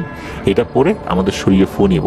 এছাড়া আরো কিছু দোয়া রয়েছে, আউযু বিকালিমাতিল্লাহি তাম্মাহ মিন কুল্লি শাইতানির ওয়া হাম্মাহ ওয়া মিন কুল্লি আইনিল লাম্মাহ। এই দোয়াটা পড়ে আমরা শরীরে ফু দিয়ে বের হব, আয়াতুল কুরসি পড়ে বের হব। তাহলে হবে কি, এই ধরনের যে বিপদগুলো, এই হঠাৎ বিপদগুলো, এই বিপদগুলো থেকে আমরা ইনশাল্লাহ হেফাজতে থাকতে পারবো। এরা আমাদের কোনো ক্ষতি করতে পারবে না ইনশাল্লাহ। ঘটনাটির 3টি অংশ রয়েছে, তো শুরু করছি। এই ঘটনাটি শোনা যায় আজ থেকে প্রায় 150 বছর আগে ঘটেছিল। সেটি হচ্ছে এই বাণীবহ এলাকায় ভয়ানক কলেরা হয়েছিল। তো আমরা জানি যে আগে যখন কলেরার কোনো টিকা আবিষ্কৃত হয়নি, তখন কলেরা যদি কোনো গ্রামে হতো তাহলে ওই গ্রাম একদম মরে সাফ হয়ে যেত মানুষ, এবং সেই গ্রামের পরে তারপরের গ্রাম, তারপরের গ্রাম, এইভাবে একটার পর একটা গ্রামের মানুষ মরে সাফ হয়ে যেত। গ্রাম পরিণত হতো একটি বিরাট মরুভূমির মতো। ঘর বাড়ি আছে, গাছপালা আছে, কিন্তু কোনো মানুষ নেই। ওই মানুষগুলোকে যে কবর দেয়া হবে, কবর দেওয়ার মতো কোনো মানুষ পাওয়া যেত না। ভয়ে মানুষ ওই গ্রামের মধ্যেই আসতো না। সাধারণত এই বিষয়গুলোকে আমরা ওলা ওঠা বলি। ওলা বুড়ির বিষয় কিন্তু আপনারা জানেন, যে কোনো একটা বৃদ্ধ বুড়ির মতো আসে, সে যেই গ্রামে ঢোকে সেই গ্রামে কলেরা ঢুকে যায় এবং মানুষ মরে সাফ হতে থাকে। এই ঘটনা কিন্তু আগেও বলেছি আমি। তো বলা হয় যে ওই গ্রামে আজ থেকে প্রায় 100 কি 150 বছরের মধ্যে এরকম একটি ভয়ানক কলেরা মহামারী দেখা দিয়েছিল, যার ফলে ওই বাণীবহ এলাকার মানুষ মরে সব সাফ হয়ে গিয়েছিল। যার কারণে ওই এলাকাতে দীর্ঘদিন যাবত কোনো জনবসতি পুনরায় স্থাপিত হয়নি। পরবর্তীতে বিভিন্ন সময়ে মানুষ আস্তে আস্তে আস্তে আস্তে সেখানে আসে আশপাশ থেকে, এবং সেখানে আস্তে আস্তে আবার পুনরায় জনবসতি গড়ে ওঠে। এটা হচ্ছে একটা মত। আরেকটি মত, সেটি হচ্ছে যে ওখানে এক রাতেই নাকি সবাই মারা গিয়েছিল। এর পিছনে একটি ঘটনা কেউ কেউ বলেন, সেটি হচ্ছে যে রাতের বেলা অন্য গ্রাম, যেটা পার্শ্ববর্তী গ্রাম, তারা ওই গ্রামের উপর দিয়ে একটি বাতাস হচ্ছে, হু হু মানে শো শো করে শব্দ, হু হু করে শব্দ, এরকম শব্দ হচ্ছিল। মনে হচ্ছিল যে বাতাস হচ্ছে, কিন্তু ওই বাতাসটা পাশের গ্রামে ছিল না। গভীর রাতের বেলা তারা সেটা শুনতে পাচ্ছিল যে ওই গ্রামে মনে হয় ঝড় হচ্ছে বা এরকম কিছু। কিন্তু সকালবেলা দেখা গেল ওই গ্রামে কোনো মানুষের সারা শব্দ পাওয়া যাচ্ছে না, বা ওই গ্রামের কোনো মানুষদেরকে রাস্তাঘাটে দেখা যাচ্ছে না। তারা যখন কেউ কেউ ওই গ্রামে প্রবেশ করে, তখন ঘর বাড়ি বন্ধ অবস্থায় পায়। গরু ছাগলগুলো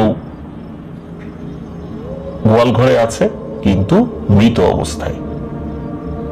পরে ঘরের দরজা জানালা এগুলো বাহির থেকে খুলে দেখা গেল ঘরের মধ্যে মানুষ মৃত অবস্থায় পড়ে আছে। এভাবে ওই গ্রামের সব মানুষ এবং গবাদি পশু নাকি মরে সাফ হয়ে গিয়েছিল ওই একটা বাতাসে। তবে এই যে বিষয়টি কেবল বললাম, বাতাসের যে বিষয়টি, এটি আদতে কতটুকু সত্য, এটা নিয়ে সন্দেহ রয়েছে। কিন্তু ব্যাপারটি হলো যে এমন ঘটনা যে পৃথিবীর কোথাও ঘটেনি বিষয়টা কিন্তু এমন নয়। এরকম ঘটনা পৃথিবীর বিভিন্ন জায়গায় হয়েছে, যে রাতারাতি গ্রামের সব মানুষ মারা গেছে, রাতারাতি গ্রামের সব মানুষ উধাও হয়ে গেছে। আপনারা গুগলে সার্চ দিলে বা ইউটিউবে সার্চ দিলে এমন রহস্যময় ঘটনা অনেক পাবেন। যেহেতু ওই গ্রামের প্রায় সব মানুষ মরে সাফ হয়ে গিয়েছিল, যার কারণে এই ঘটনার সত্যতা যে আসলে কি হয়েছিল এটি জানা যায় না। আর এই ঘটনাগুলো ঘটার পরে আশেপাশের গ্রামগুলো থেকে মানুষজন ভয়ে অন্যত্র সরে চলে গিয়েছিল।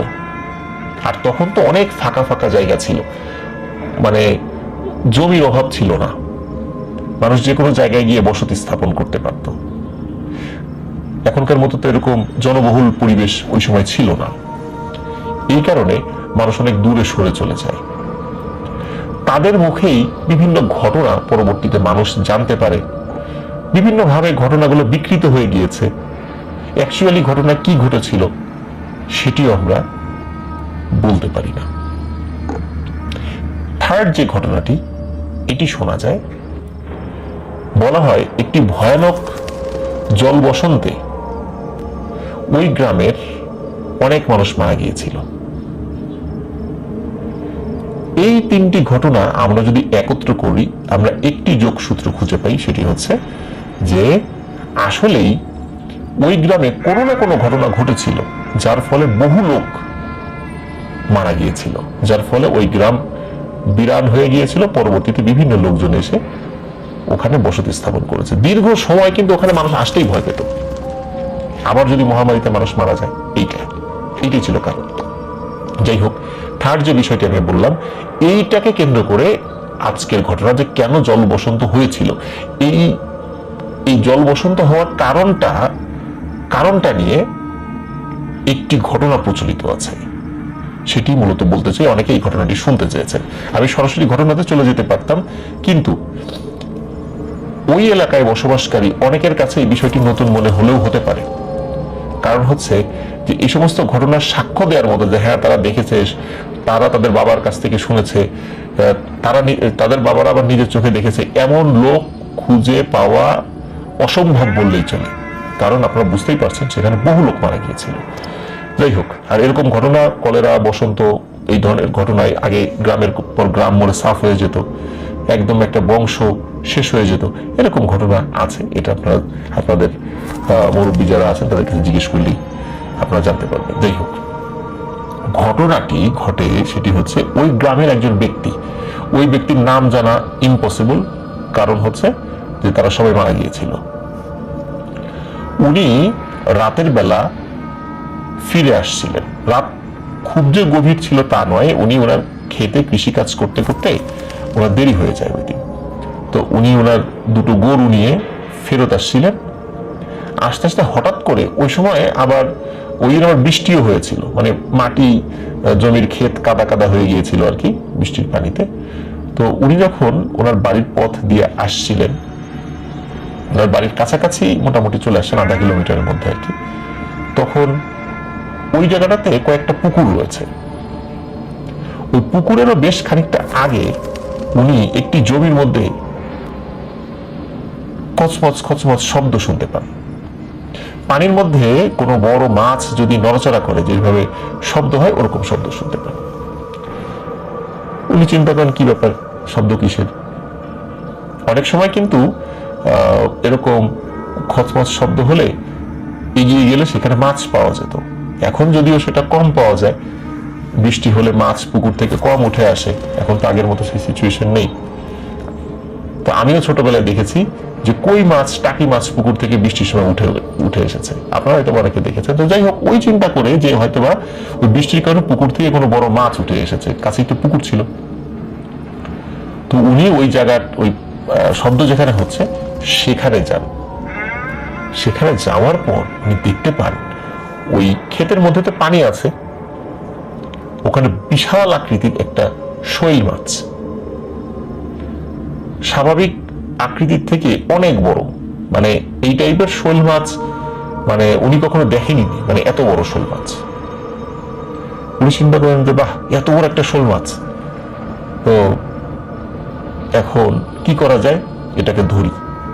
কিন্তু এত বড় শোল মাছ যদি উনি ধরতে যান, এটা ওনার পক্ষে সম্ভব নয়, কারণ উনি ওর কাছে যাওয়া মাত্রই যেটি হবে সেটি হচ্ছে যে লেজ দিয়ে তাকে বাড়ি দিতে পারে, যদি ওই শোল মাছটাকে সে জাপটে ধরে।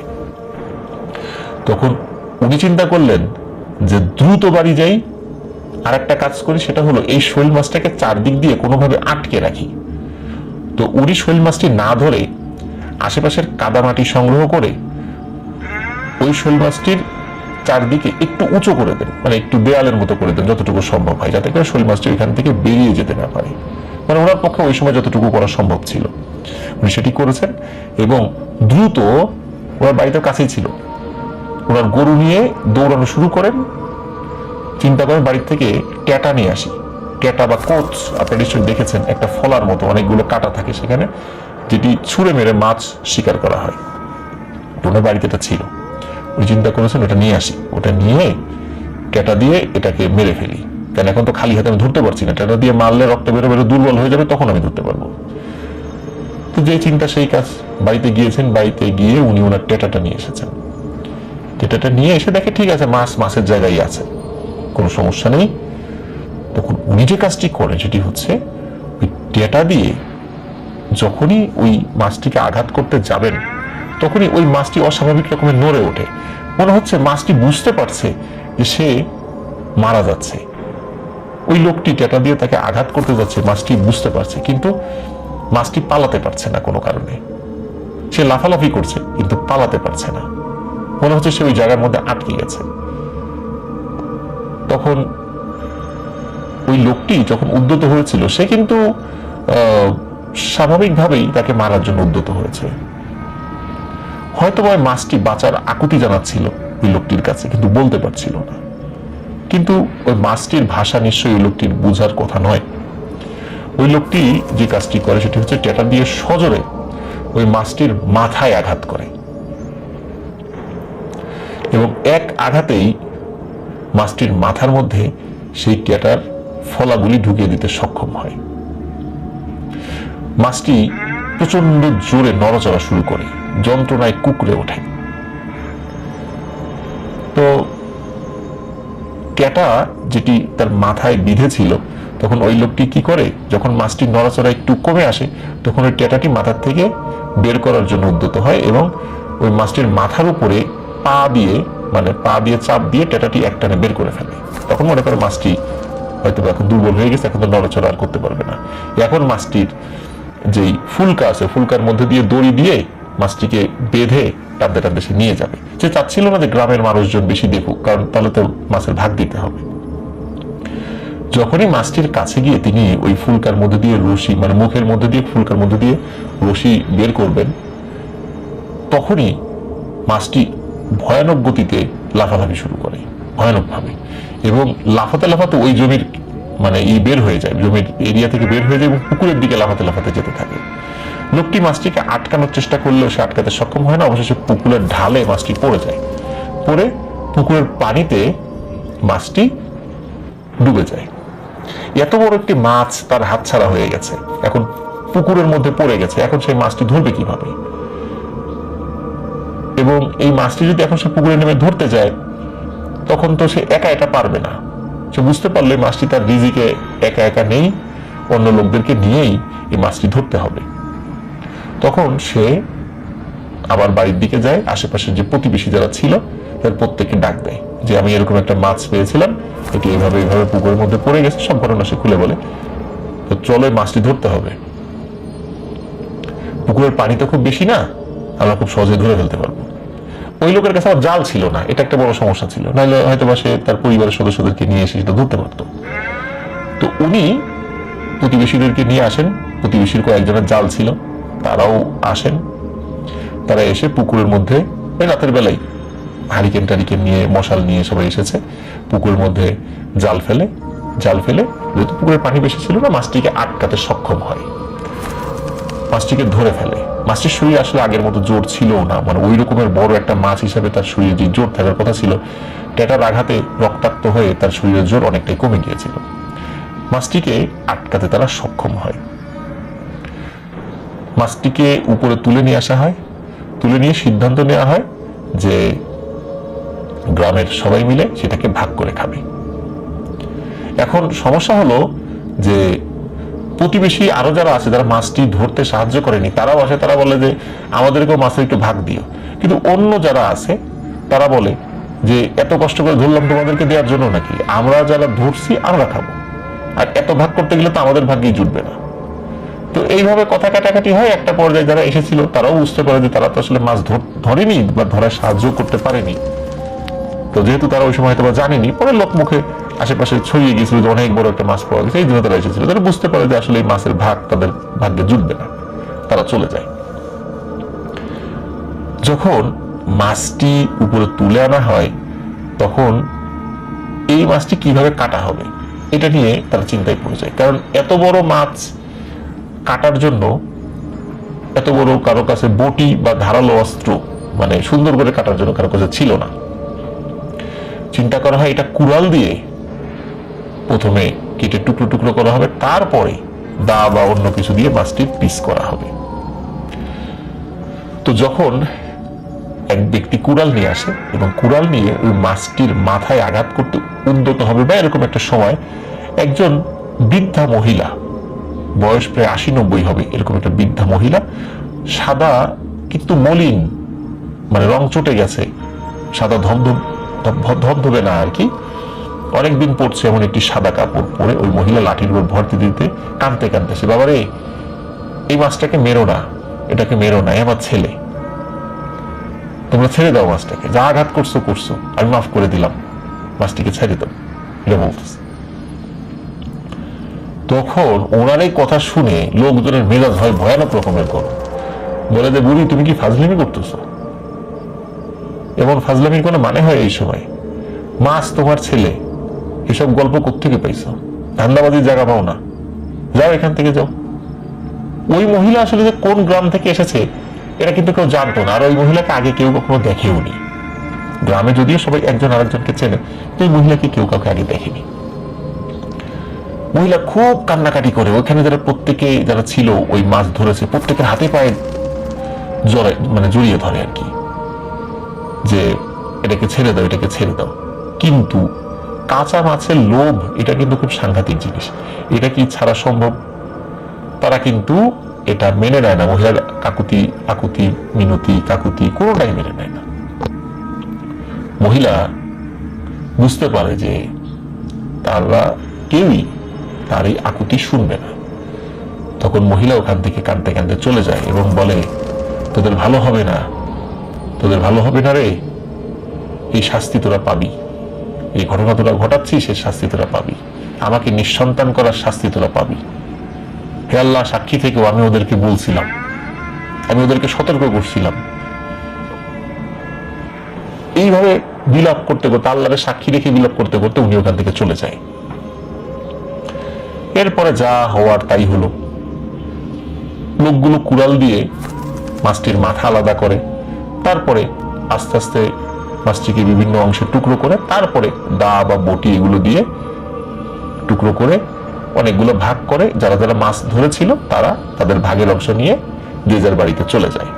যেহেতু ওই সময় ফ্রিজ ছিল না, মাছটি সংরক্ষণ করে রাখার কোনো সুযোগ ছিল না, তো যে কাজটি হয় সেটি হচ্ছে যে তারা ডিসিশন নেয় যে প্রত্যেকে বাড়িতে গিয়ে মাছটি আজকে রান্না করে ফেলবে। রাত কিন্তু তখনও বেশি হয়নি, ধরেন যে মাছ কাটাকাটি হয়ে গেছে ওই সময়ে, গ্রামের ওই সময় সর্বোচ্চ রাত 10টা বাজে, যদিও সন্ধ্যার পরে সবাই শুয়ে পড়ে, ওই সময় ধরেন যে রাত 10টা বাজে। আর ওই সময় রাত 10টা মানে তো বুঝতেই পারছেন কত রাত। বাড়িতে গিয়ে রান্না করে খেতে খেতে বড়দের 11:30 বেজেছে রাত। খাওয়া দাওয়া করে তারা শুয়ে পড়ে। শুয়ে পড়ার পর আরেকটি বিষয়, সেটি হচ্ছে ওই যে মাছের যে কাঁটাগুলো, খাওয়ার পরে তারা মাছের কাঁটাগুলো ঘরের বাইরে ফেলেছে, কেউ কেউ ঘরের ভিতরেও রেখেছে সকালবেলা ফেলবে। রাত প্রায় আনুমানিক 1টা কি 1:30 এরকম আর কি। তো ওই সময়ে করুণ কান্নার স্বর, একটা মহিলা, বৃদ্ধা মহিলা খুব কান্নাকাটি করছে। প্রত্যেকটা বাড়ির পাশ দিয়ে এসে গেছে, প্রত্যেকটা বাড়ি, ওই গ্রামের প্রত্যেকটা বাড়ির পাশ দিয়ে এসে গেছে। এবং বলেছে যে আমার ছেলেরে তোরা বাঁচতে দিলি না, মনে করছিস তোরা বাঁচবি, হবে না, তোরা বাঁচতে পারবি না, এর শাস্তি অবশ্যই তোরা পাবি। তো এরকম করে প্রত্যেকটা বাড়ির পাশ দিয়ে গেছে। যারা মাছ খায়নি, ওই যে যারা ভাগে পায়নি, তারাও ওই মহিলার কান্নার শব্দ শুনেছে। এরপরে যেটি হয়, সকালবেলা মানুষজন স্বাভাবিকভাবেই তারা তাদের কৃষিকাজে বের হয়ে পড়ে। কিন্তু গত রাতে যারা মাছ খেয়েছিল তাদের কাউকেই গ্রামের অন্য মানুষেরা দেখতে পায় না। কি ব্যাপার, কোথায় গেল, আসে না কেন? কেউ একটু ক্ষোভ ছিল যে কালকে মাছ দেয়নি, আমাদেরকে ভাগে দিল না, নিজেরাই খেয়ে ফেললো, একটু ক্ষোভ তো ছিলই। কিন্তু তারপরও যখন কাউকে দেখতে পাচ্ছে না, প্রথমে নিজেদের মধ্যে আলোচনা শুরু করে, ওরা আসে না কেন। তখন এক দুইজন বলে, চল তাই দেখে আসি যে ওদের বাড়িতে কি অবস্থা। ওদের গরু ছাগল গুলোকেও তো দেখছি না মাঠে। তখন কিছু লোক ওদের বাড়িতে যায়। বাড়িতে যাওয়ার পরে দেখে গরু ছাগল ঠিকই আছে, গরু ছাগল গোয়ালে বাঁধা আছে, ক্ষুধায় তারা চিৎকার চেঁচামেচি করছে, ছাড়ে নাই সকালবেলা এখনো। কিন্তু ঘরের দরজা বন্ধ। ঘরে নক করা হয়, ভিতর থেকে সারা শব্দ আসে না। পরে দরজা ভেঙে ফেলা হয়। ভেঙে দেখা যায় যে পরিবারের প্রত্যেকটি পরিবারের সদস্যদের মধ্যে যারা মাছ খেয়েছিল কি খায় নাই তা তো আসলে অন্যরা জানতে পারে না। হয়তোবা সবাই খেয়েছিল পরিবারের সদস্যদের মধ্যে, হয়তোবা কেউ খায়নি, এমন হতে পারে। কারণ যারা গিয়েছিল তারা দেখেনি সেটা। প্রত্যেকটি সদস্য অচেতন অবস্থায়। তাদের পালস চেক করে দেখা গেল তারা সবাই মৃত। এইভাবে যারা ওই মাছ খেয়েছিল প্রত্যেকটি মৃত অবস্থায় পাওয়া যায়। এইটা একটা আর কি ব্যাপার রয়েছে, মানে ঘটনা রয়েছে। কিন্তু এর থেকেও আরেকটা বিষয় যেটা, সেটা হলো যে তাদের প্রত্যেককেই যখন অচেতন অবস্থায় পাওয়া গিয়েছিল, তাদের শরীরের দিকে তাকিয়ে দেখা গেল তাদের শরীরে গুটি গুটি উঠেছে এবং প্রচন্ড জ্বরে তারা কাতরাচ্ছে। এই মতামতটাই সবচেয়ে বেশি গ্রহণযোগ্য, এটা মনে হয়েছে আমার কাছে এবং আশেপাশের মানুষদের সাথে কথা বলে আর কি। তো জহরে দেখেছে যে জল বসন্ত উঠেছে, সবাই পরিমরি করে ওইখান থেকে দৌড়, যে যদি আমাদের হয়ে যায়। এভাবে দেখা গেল যে যারা মাছ খেয়েছিল প্রত্যেকটা বাড়িতেই জল বসন্ত ধরেছে। গ্রামে চিৎকার চেঁচামেচি শুরু হয়ে যায় যে মাছ যারা খেয়েছিল তাদের জল বসন্ত হয়েছে। আর জল বসন্ত হলে মানুষ মারা যাবে, ওই সময় এরকম একটা মানে ঘটনা ঘটতো। কারণ ওই সময় এগুলোর চিকিৎসা ছিল না। লোকজন ভয়ে গ্রাম ছেড়ে পালানো শুরু করে। যারা চলে গিয়েছিল বলা হয় তারা বেঁচে গিয়েছিল। আসলে এটা প্রাকৃতিক নিয়মে এই জল বসন্তটা হয়নি, হয়েছিল অভিশাপের কারণে। এই জন্য যারা মাছ খায়নি তাদের কেউই হয়তো বা মারা যায়নি। তো তারা ওখান থেকে চলে যায়। আর যারা মাছ খেয়েছিল এই জল বসন্তে তাদের মৃত্যু হয়। যারা ওখান থেকে চলে এসেছিল গ্রাম ছেড়ে, তাদের মুখে মুখেই পরবর্তীতে এই ঘটনাটি প্রচলিত হয়েছে, যার ফলে আমরা এই ঘটনাটি জানতে পেরেছি। এখন এই ঘটনাটিরও সত্যতা কতটুকু এটি নিশ্চিত হওয়া অনেক কঠিন। তবে এতটুকু বলা যায় যে ওই গ্রামে অবশ্যই কোনো মহামারী হয়েছিল, যার ফলে বহু লোক সেখানে মারা গিয়েছিল। এটা সত্য। এই তিনটা ঘটনাকে একত্র করলে আমরা এটি জানতে পারি। আরেকটি বিষয় বলে রাখি, ওই যে বুড়ি সে যখন রাতের বেলা কান্নাকাটি বিলাপ করতে করতে যাচ্ছিল, তখন তো যারা মাছ খায়নি তারাও কিন্তু তার বিলাপ শুনেছিল, যার কারণে ওই ব্যক্তিরাও বুড়ির ওই ঘটনার সাক্ষী ছিল। আর আরো একটি বিষয়, সেটি হচ্ছে যে ওই মাছের কোনো কাটা, মাছের কোনো অংশ পরদিন সকালবেলা কেউ দেখেনি। কারণ কিছু মানুষ চিন্তা করেছিল যে ওই মাছটিকে কেন্দ্র করে এই অবস্থা, তাহলে একটা কাজ করি, মাছগুলোর কাটা সংগ্রহ করে অন্তত দাফন করে দিই সম্মানের সাথে। নিশ্চয়ই মাছটি স্বাভাবিক কোনো মাছ ছিল না, সেটি কোনো জিন ছিল। কিন্তু ওই মাছটির কোনো অংশ বিশেষই বা কোনো কাটা এটি পাওয়া যায়নি। বলা হয় ওই বুড়িটি হয়তোবা সেই মাছগুলোর কাটা সংগ্রহ করে নিয়ে গেছে, এই জন্য প্রত্যেকের বাড়ির পাশ দিয়ে সে গিয়েছিল।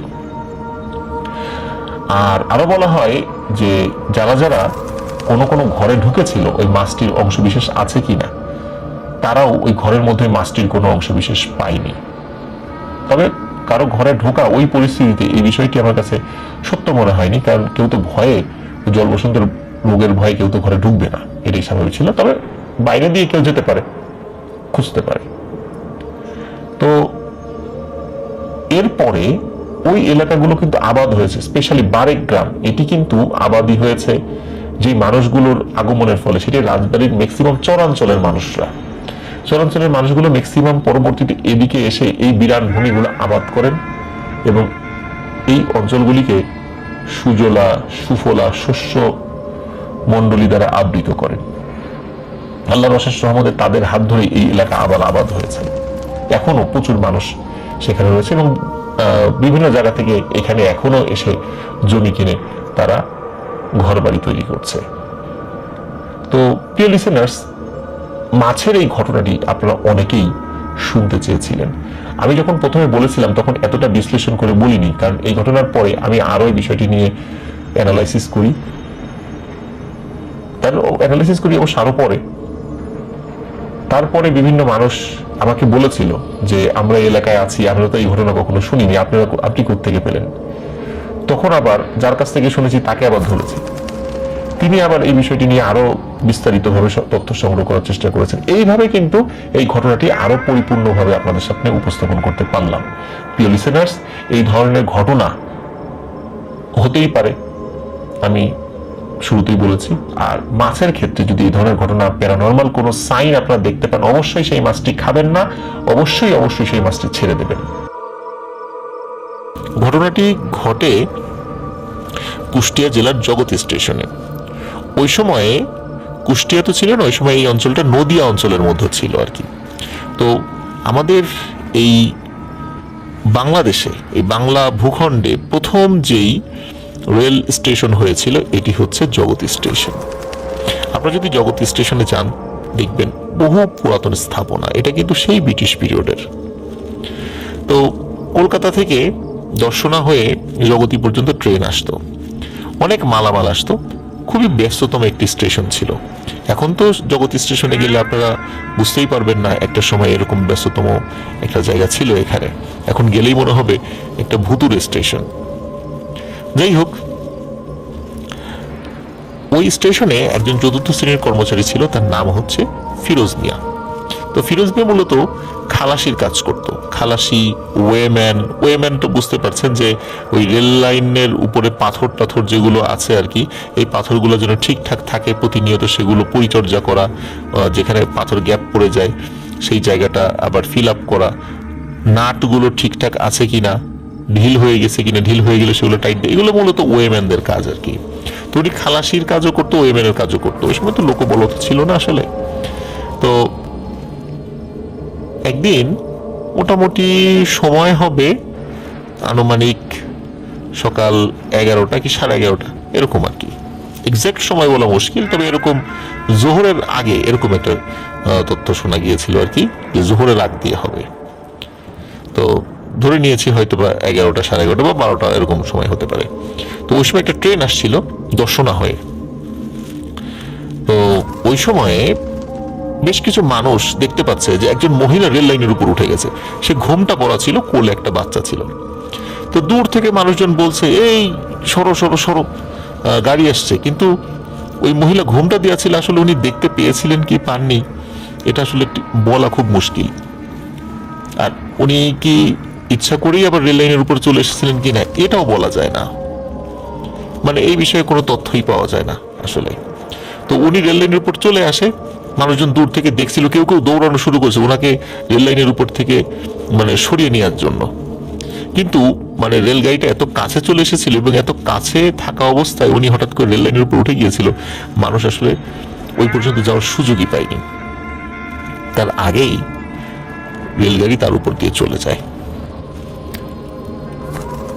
রেলগাড়ি ওখান থেকে চলে যাওয়ার পর লোকজন সেখানে দৌড়ে যায়, গিয়ে দেখে তার বডি দুটুকরো হয়ে গেছে এবং ইঞ্জিনের ধাক্কায় শরীরের দুটো অংশ দুদিকে চলে গেছে।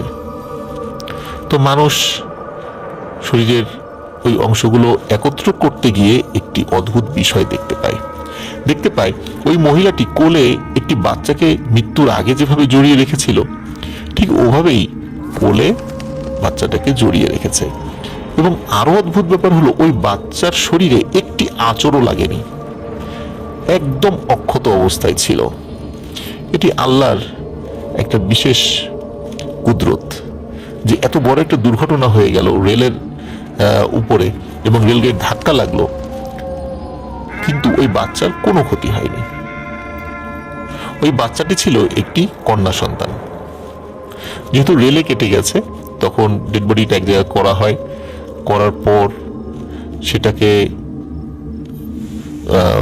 ভালোভাবে খোঁজ খবর নেওয়ার চেষ্টা করা হয় সেটা নিয়ে, যে এনার কোনো আত্মীয় স্বজন আছে কিনা। লোকজন চেষ্টা করে, কিন্তু আসলে ওই সময় তো কোনো মোবাইল ফোন, তারপরে এই ধরনের তথ্য প্রযুক্তি এগুলো ছিল না। আসলে ইনি কি সুইসাইড করেছেন নাকি অ্যাক্সিডেন্ট হয়েছে, এটাও আসলে কেউ বলতে পারে না, আর কেউ তাকে চিনছিলও না। আর ওই সময় যেটা হতো সেটা হলো, বাড়ির মহিলারা বাহিরে খুব একটা বেশি বের হতেন না। পুরুষ মানুষ হলে অনেকটা চেনা যায়, অনেকের সাথেই চেনা পরিচিত থাকে। আর ওই সময় মানুষ, স্পেশালি নারীরা, প্রয়োজন ছাড়া ঘরের বাহিরে বের না হওয়ার কারণে মানুষজন, মানে ওখানে তো পুরুষ মানুষই বেশি ছিল, আসলে তারা ওই মহিলাকে চেনেনি। আর উনি যে কোথা থেকে এসেছিলেন সেটাও জানা যায়নি। ওদিকে কি হয়, ওই যে ফিরোজ মিয়ার কথা বলছি, ওই ফিরোজ মিয়া উনি ছিলেন নিঃসন্তান। বহুদিন যাবৎ বিয়ে করেছেন, কিন্তু তাদের কোনো সন্তানাদি হয় না। এমত অবস্থায় ওই সন্তানকে তিনি তার কাছে নিয়ে নেন। ওই সময়ে আইনগত কি ধরনের ব্যাপার ট্যাপার ছিল সেগুলো তো আসলে বলা যায় না। সময়টা ছিল 1974 সাল, স্বাধীন বাংলাদেশেই 1974 সালে ঘটনাটি ঘটেছে। অবশ্যই একটা নিয়ম কারণ বিধিবিধান আছে বাচ্চা দত্তক নেওয়ার ক্ষেত্রে, কিন্তু ওই সময় ওই বিষয়টা কতটুকু ফলো করা হয়েছিল আমি ঠিক জানি না, বা আমি জিজ্ঞেসও করতে পারিনি যে সেখানে আইনগত প্রসেস উনি মেনটেন করেছিলেন কিনা। তো হয়তো বা করেননি, তখন তো এত বেশ মানে এত কিছু আসলে দেখা হতো না। ওই সময় মানুষগুলো অনেক সহজ সরল ছিল, এখন আমাদের মতো এতটা জটিল তারা ছিল না। তো উনি বাচ্চাটিকে নিয়ে যান এবং ওনার স্ত্রীর কাছে দেন। আর ওই মহিলার লাশ কয়েকদিন মর্গে রেখে দেওয়ার পর সেটাকে বেওয়ারিশ হিসাবে দাফন করে দেওয়া হয়। কোথায় দাফন করা হয় এই তথ্যটা আমি নিতে পারিনি। তো এরপর ফিরোজ মিয়ার ঘরেই ওই সন্তান বড় হতে থাকে। ফিরোজ মিয়া এবং তার স্ত্রী নিজের সন্তানের মতো করে তাকে বাবা মার আদর দিয়ে বড় করতে থাকেন। ফিরোজ মিয়ার ঘরে যখন ওই কন্যা সন্তান আসেন, আসার পর সবকিছু স্বাভাবিকই চলছিল। সপ্তাহখানেক পরে একটি অতিপ্রাকৃত ঘটনা তারা প্রত্যক্ষ করেন। এক রাতে ফিরোজ মিয়ার স্ত্রী উনি হঠাৎ করে ফিল করেন যে মনে হচ্ছে পাশে ওই বাচ্চা মেয়েটি নেই। উনি চিন্তা করেছিলেন হয়তোবা বাচ্চা মানুষ ঘুমের ঘোরে এক জায়গা থেকে আরেক জায়গায় চলে যেতে পারে। তো উনি অন্ধকারের মধ্যে হাতড়াতে থাকেন, কিন্তু কিছুই দেখতে পান না। কিন্তু ওনার ঘরের কোণে কিন্তু আবছা আলো ছিল, কারণ হচ্ছে হারিকেনের আলোটা কমানো ছিল ঘরের মধ্যে। ওই আলোতে তিনি দেখতে পান যে একটি ছায়ামূর্তি ওই বাচ্চাটিকে কোলে নিয়ে ঘরের এপাশ থেকে ওপাশ, আবার ওপাশ থেকে এপাশ আসছে, মানে পায়চারি করছে আর কি।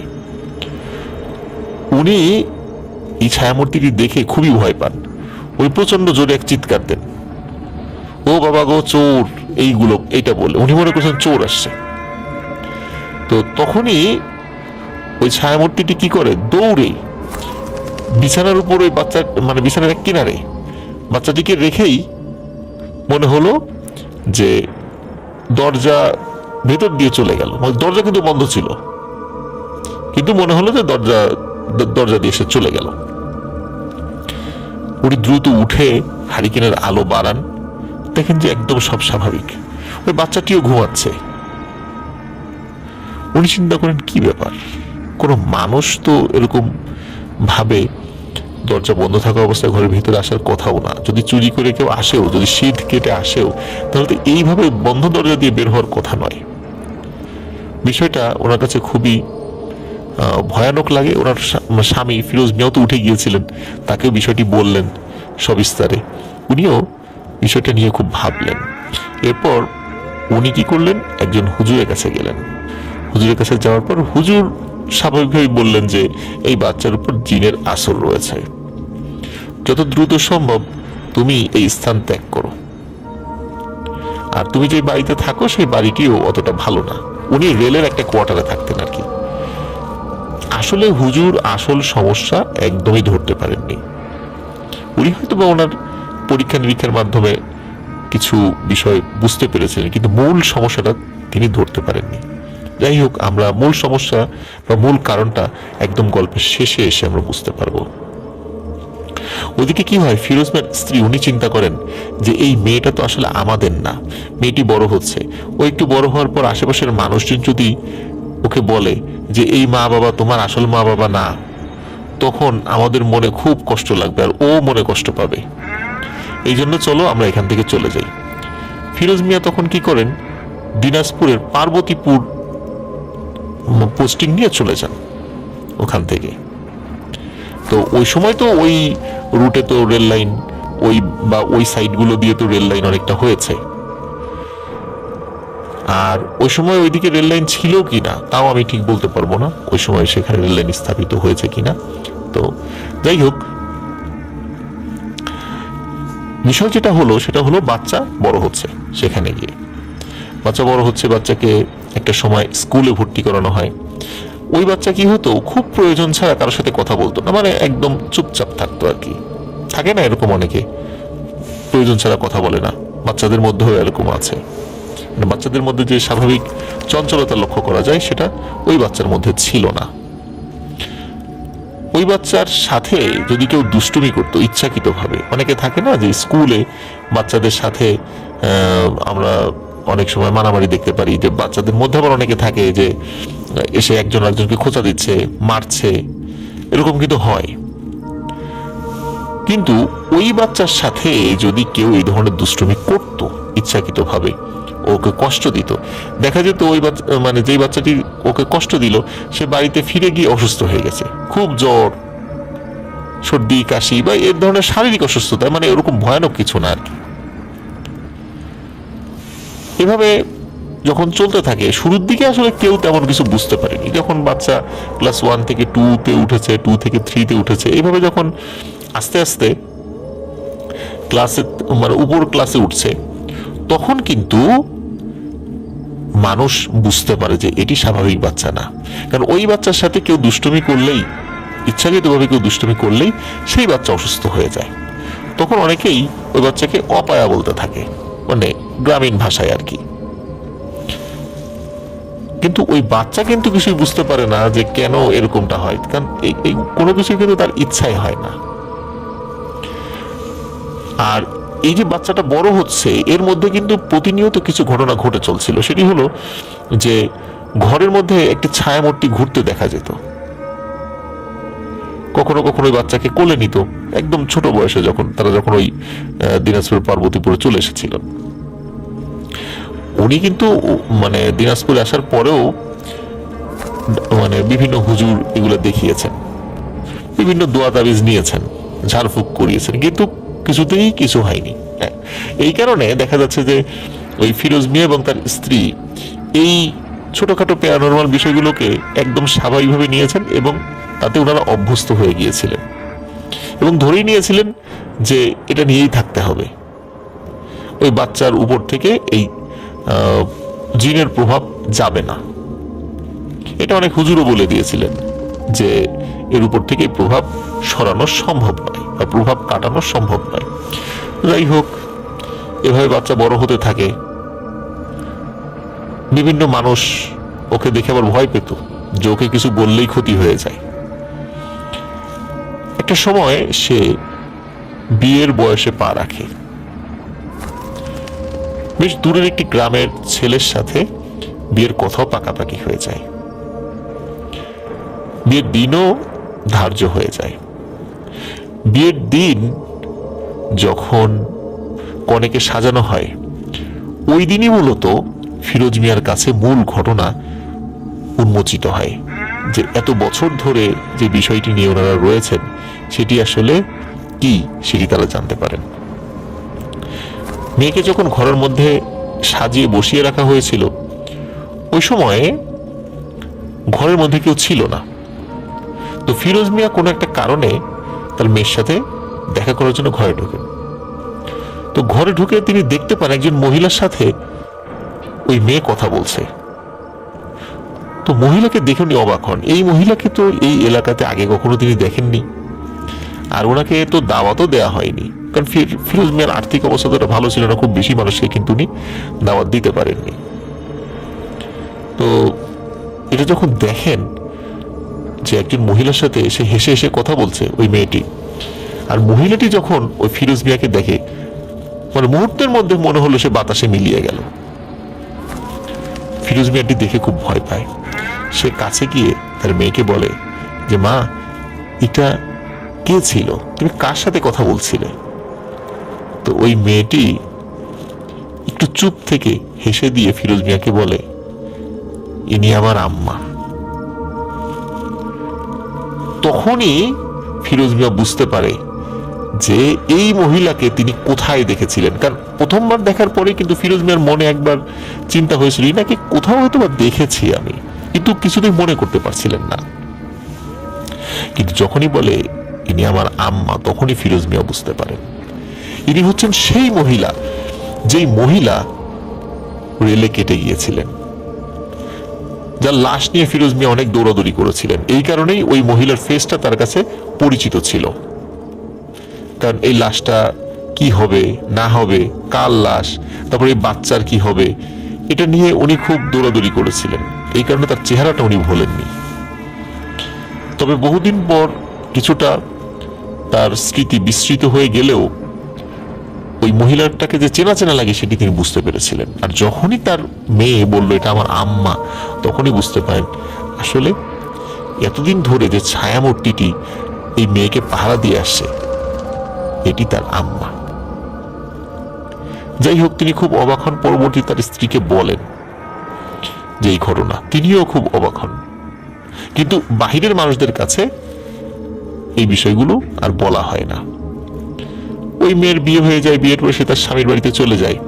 ফিরোজ মিয়া এবং তার স্ত্রী ভয় পাচ্ছিলেন যে স্বামীর বাড়িতে যাওয়ার পরেও যদি ওই ধরনের ছায়ামূর্তি কোনো অস্তিত্ব শ্বশুরবাড়ির লোকজন টের পায় বা বোঝে বা দেখে, তাহলে তো বলবে যে এই মেয়েটা জিনে ধরা, সুতরাং এই মেয়েকে রাখা যাবে না। তারা খুব চিন্তিত ছিলেন। কিন্তু মেয়ের সাথে পরবর্তীতে কথা বললে জানা যায় যে ওই বাড়িতে কখনোই ওই ছায়ামূর্তিটি আর আসেনি। ওই মেয়ের পরবর্তীতে বেশ কয়েকজন সন্তানাদি হয়েছিল। তার একজন ছেলে ঢাকাতে সম্ভবত কাজ নিয়েছিলেন আর কি। তো যার কারণে পরিবার সহ ঢাকাতে চলে আসে। এরপরে ওনারা আসলে কোথায় আছেন, ফিরোজ মিয়া জীবিত আছেন কি নাই, এটা আসলে এখনো নিশ্চিতভাবে আমি বলতে পারছি না। তবে তারা ঢাকাতে বা বরিশাল বা কোনো একটা এরকম গুরুত্বপূর্ণ জায়গায় তারা চলে এসেছিলেন তার ছেলের সাথে। তার ছেলে চাকরি পেয়েছিল এবং ওই মহিলার একটা কন্যা সন্তানও হয়েছিল, তারও বিয়ে হয়েছিল। তো আমি যতদূর মানে তথ্য পেয়েছি সেটা হলো যে ওই মহিলা এখন কোথায় আছেন সেটি জানা যায় না। এটাই হলো তথ্য। তা না হলে আমি তাকে খুঁজে বের করার চেষ্টা করতাম। তবে একটি অদ্ভুত বিষয় আমার কাছে মানে মনে হয়েছে, সেটি হলো যে দেখুন, ওই মেয়েটি বিয়ের পরে যখন শ্বশুর বাড়ি গেল, তখন কিন্তু শ্বশুরবাড়ির লোকজন কিছুই দেখেনি, একদম স্বাভাবিক। শেষ ঘটনায় এখন যে ঘটনাটি আমি আপনাদের সাথে শেয়ার করতে যাচ্ছি, এই ঘটনাটি আমি সংগ্রহ করেছিলাম আমি যখন একটি নামকরা প্রতিষ্ঠানে শিক্ষকতা করতাম। ওটার ফার্মগেটে একটা ব্রাঞ্চ ছিল ঢাকার। তো সেখানে একজন স্টুডেন্ট, তার নাম হচ্ছে শরীফ, তার কাছ থেকে। শরীফের দাদা পাকিস্তান পিরিয়ডে উনি আর্মিতে ছিলেন। ওই সময়ে মূলত ইস্ট পাকিস্তান রেজিমেন্ট, যেটা ইপিআর, ওই ইপিআরে উনি ছিলেন। ওই ইপিআর ওরা কি হতো যে মাঝে মাঝে এখান থেকে লোকজন কিন্তু পাকিস্তানে নিয়ে যেতেন বিশেষ কোনো কারণে। তো 1965 সালে যখন ভারত এবং পাকিস্তানের মধ্যে যুদ্ধ শুরু হয়ে যায়, তখন যুদ্ধের একদম শেষ দিকে এসে ওই ইপিআর এর এক প্লাটুন সৈন্য তখন পাকিস্তান এবং আফগানিস্তানের যে সীমানা, ডুরান্ট লাইন, যেটা 1893 সালের দিকে প্রতিষ্ঠিত হয়েছিল, এই ডুরান্ট লাইনের একটা জায়গা যেটার এক পাশে খাইবার পাস, যেটা আফগানিস্তানের মধ্যে পড়ে, আর আরেক পাশে পাকিস্তানের অংশ। তো এরকম একটা দুর্গম জায়গার একটা বিশেষ স্থানে এক প্লাটুন সৈন্য এই বাংলাদেশি আর এক প্লাটুন সৈন্য পাকিস্তানি, তাদেরকে সেখানে ডিউটি দেয়া হয়। ওখানে থাকার জন্য আসলে তেমন উপযোগী জায়গা ছিল না। খুব পুরানো দুটো বিল্ডিং ছিল। একটা বিল্ডিং এর অবস্থা খুবই জরাজীর্ণ ছিল, সেখানে আসলে থাকাটা অনেক টাফ। আর একটা বিল্ডিং এর অবস্থা মোটামুটি ভালো ছিল। তো ওইখানকার যিনি কমান্ডার ছিলেন, একজন পাকিস্তানি মেজর, তো উনি যেটি করেন সেটি হলো যে ওই বাঙালি যারা ছিলেন ওনার একজন সেকেন্ড লেফটেন্যান্টের আন্ডারে সেখানে গিয়েছিলেন। তো এই বাঙালি সৈন্যদেরকে রাখা হয় ওই যে সবচেয়ে জরাজীর্ণ যে ভবনটা সেখানে, আর অপেক্ষাকৃত ভালো যেটা সেখানে রাখা হয় পাকিস্তানি প্লাটুনকে। তো আমরা তো জানি যে বাঙালিদের সাথে কেমন বৈষম্য করা হতো ওই সময়টাতে। তো এটাও তার একটা উদাহরণ। এবং আজকের গল্পে কিন্তু ভৌতিক ঘটনার সাথে সাথে ওই সময়ে পাকিস্তানিরা, বিশেষ করে পাকিস্তানি আর্মিরা, এই পাকিস্তানি আর্মির মধ্যেই যে বাঙালিরা ছিল তাদের সাথে কেমন বৈষম্য করতো সেইটারও কিছু কিছু বিষয় প্রতিফলিত আমরা হতে দেখব। তো যাই হোক, ওই সময়ে ডিউটি নির্ধারণ করা হয় সপ্তাহে, মানে 7 দিন, মাসে 30 দিন ডিউটি কিন্তু 24 আওয়ার্স চলবে। এবং ওই দুর্গম এলাকাগুলোতে পায়ে হেঁটে ডিউটি দিতে হয়, মানে টহল দিতে হয়। দেখা গেল সপ্তাহে 7 দিনের 5 দিনই রাতের বেলা ডিউটি পড়ে হচ্ছে বাঙালি সৈন্যদের, আর 2 দিন ডিউটি পড়ে পাকিস্তানি সৈন্যদের। তাহলে বুঝতেই পারছেন যে এখানেও কিন্তু একটা বৈষম্য, যে সিংহভাগ সময় রাতের বেলা, বিশেষ করে রাতের বেলা খুব রিস্কি। রাতের বেলা অনেক সময় বিভিন্ন ধরনের সশস্ত্র সংগঠনগুলো এসে আক্রমণ করতে পারে সৈন্যদের উপরে। তো এই কারণে রাতের বেলা কিন্তু খুব রিস্কি। দিনের বেলা অপেক্ষাকৃত ডিউটি দেওয়া সহজ। এই দিনের বেলা ডিউটিটা মূলত বেশিরভাগ নিত পাকিস্তানি সৈন্যরা। আসলে সেখানকার যারা অফিসার থাকতো উচ্চপদস্থ, তারাই এভাবে ডিউটিটা বন্টন করে দিত আর কি। আর বাঙালিরা ডিউটি দিত রাতের বেলা। সপ্তাহে মাত্র 2 দিন তারা খুব ভালো করে ঘুমাতে পারত, মানে 2 দিন বলতে 2 রাত আর কি। তারা রাতের বেলা ভালো করে ঘুমাতে পারত, আর 5 রাত তারা ভালো করে ঘুমাতেই পারত না।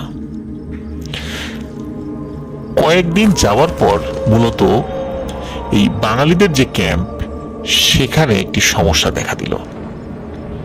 এদের মধ্যে একজন, তিনি ঘুমিয়ে আছেন, আশেপাশে তার সঙ্গী সাথীরা অনেকেই ঘুমিয়ে আছে। হঠাৎ করে তার ঘুম ভেঙে যায় খচখচ খচখচ শব্দে।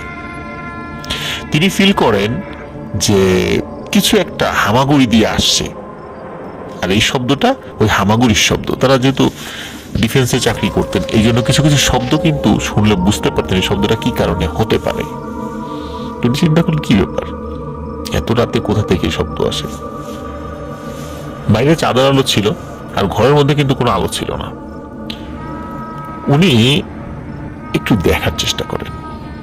তো উনি দেখতে পান যে ফ্লোরের উপরে কেউ একজন হামাগুড়ি দিয়ে এগিয়ে আসছে, এবং ওই খচখচ শব্দ ওটা এগিয়ে আসার শব্দই। তো উনি বুঝতে পারছিলেন না যে এত রাত্রে কে আসছে। উনি হয়তো বা শত্রু মনে করেছিলেন, কিন্তু এত রাত্রে তো এখানে আসার কথা না, আর আসলেও তো এভাবে আসার কথা না।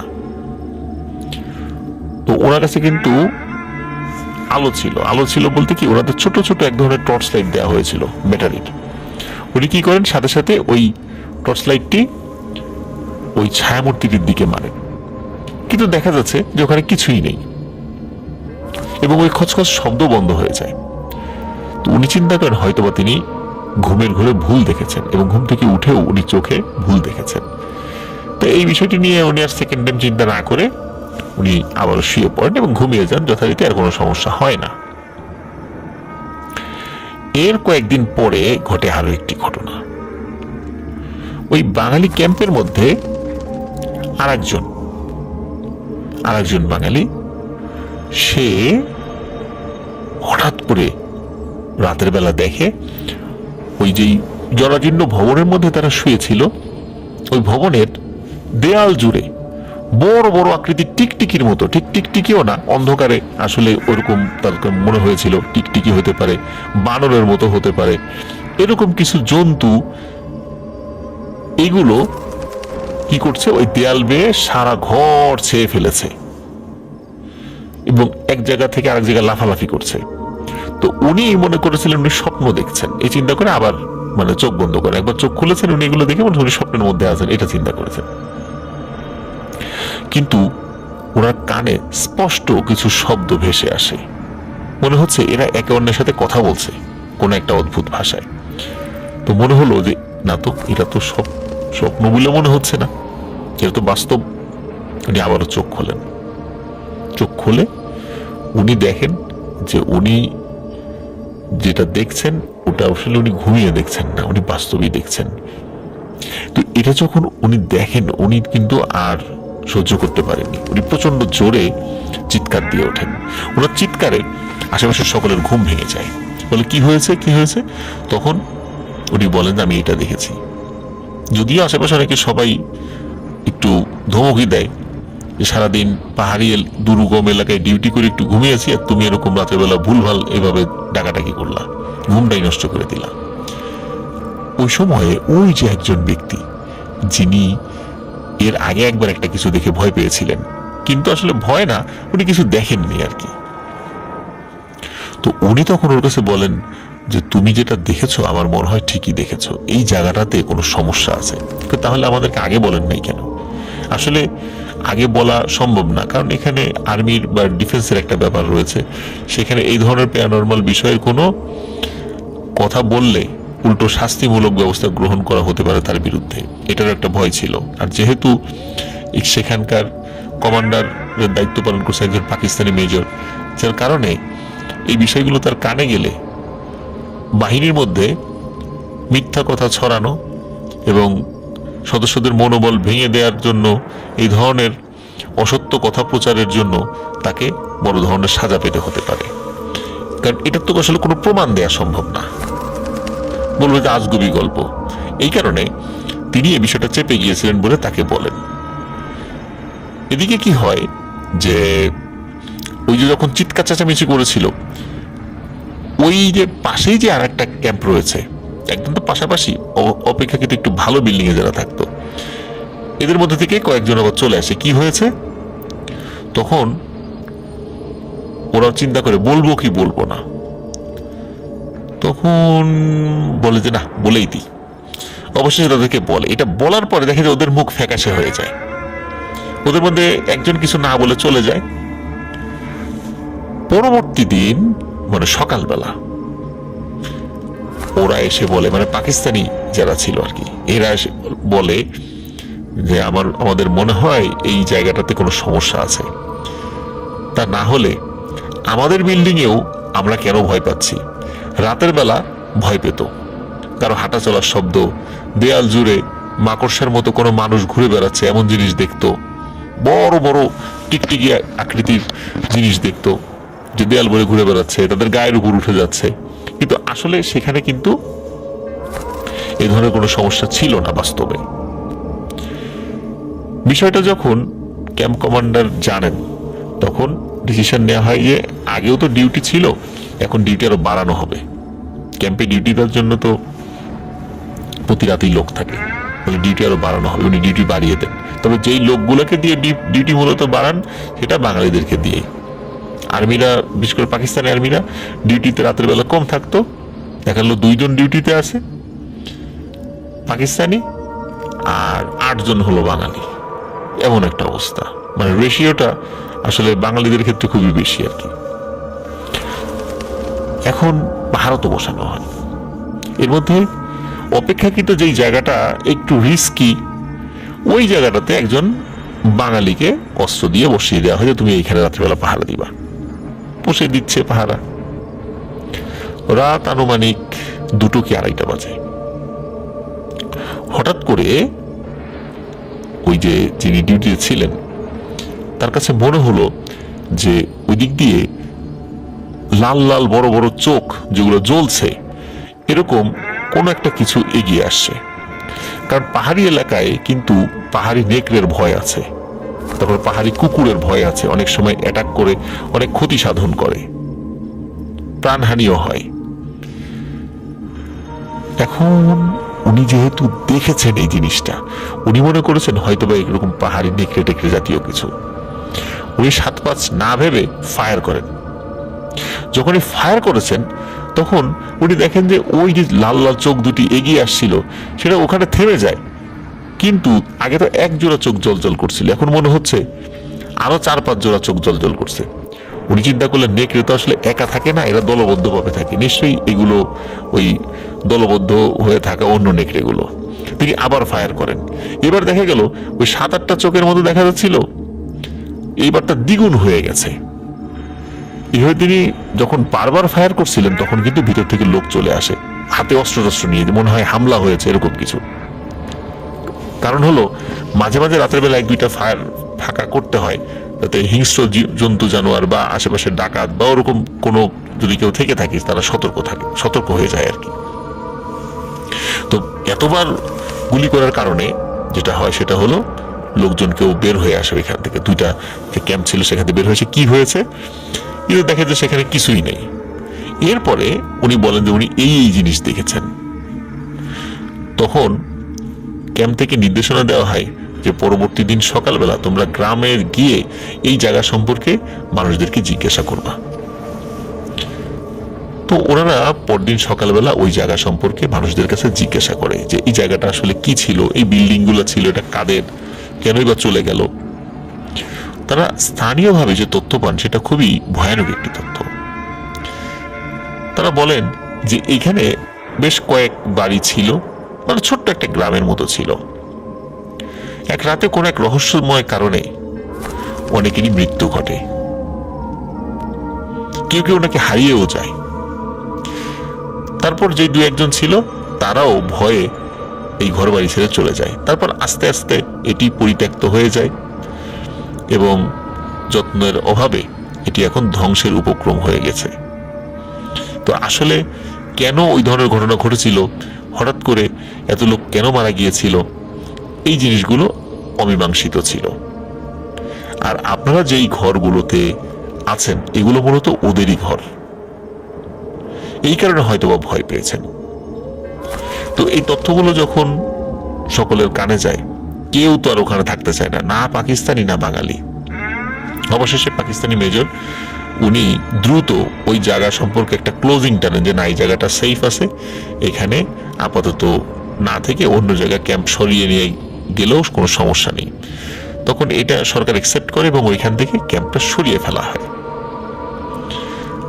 আসলে ওখানে কি ঘটেছিল, কি রহস্য হয়েছিল, কেনই বা এতগুলো লোক হারিয়ে গিয়েছিল, এটি কিন্তু গ্রামবাসী জানে না এবং তাদের পক্ষে জানা সম্ভব হয়নি। কারণ যারা জীবিত ছিলেন তারা দ্রুত ওই গ্রাম ছেড়ে চলে গিয়েছেন, আর কখনোই এমুখী হননি।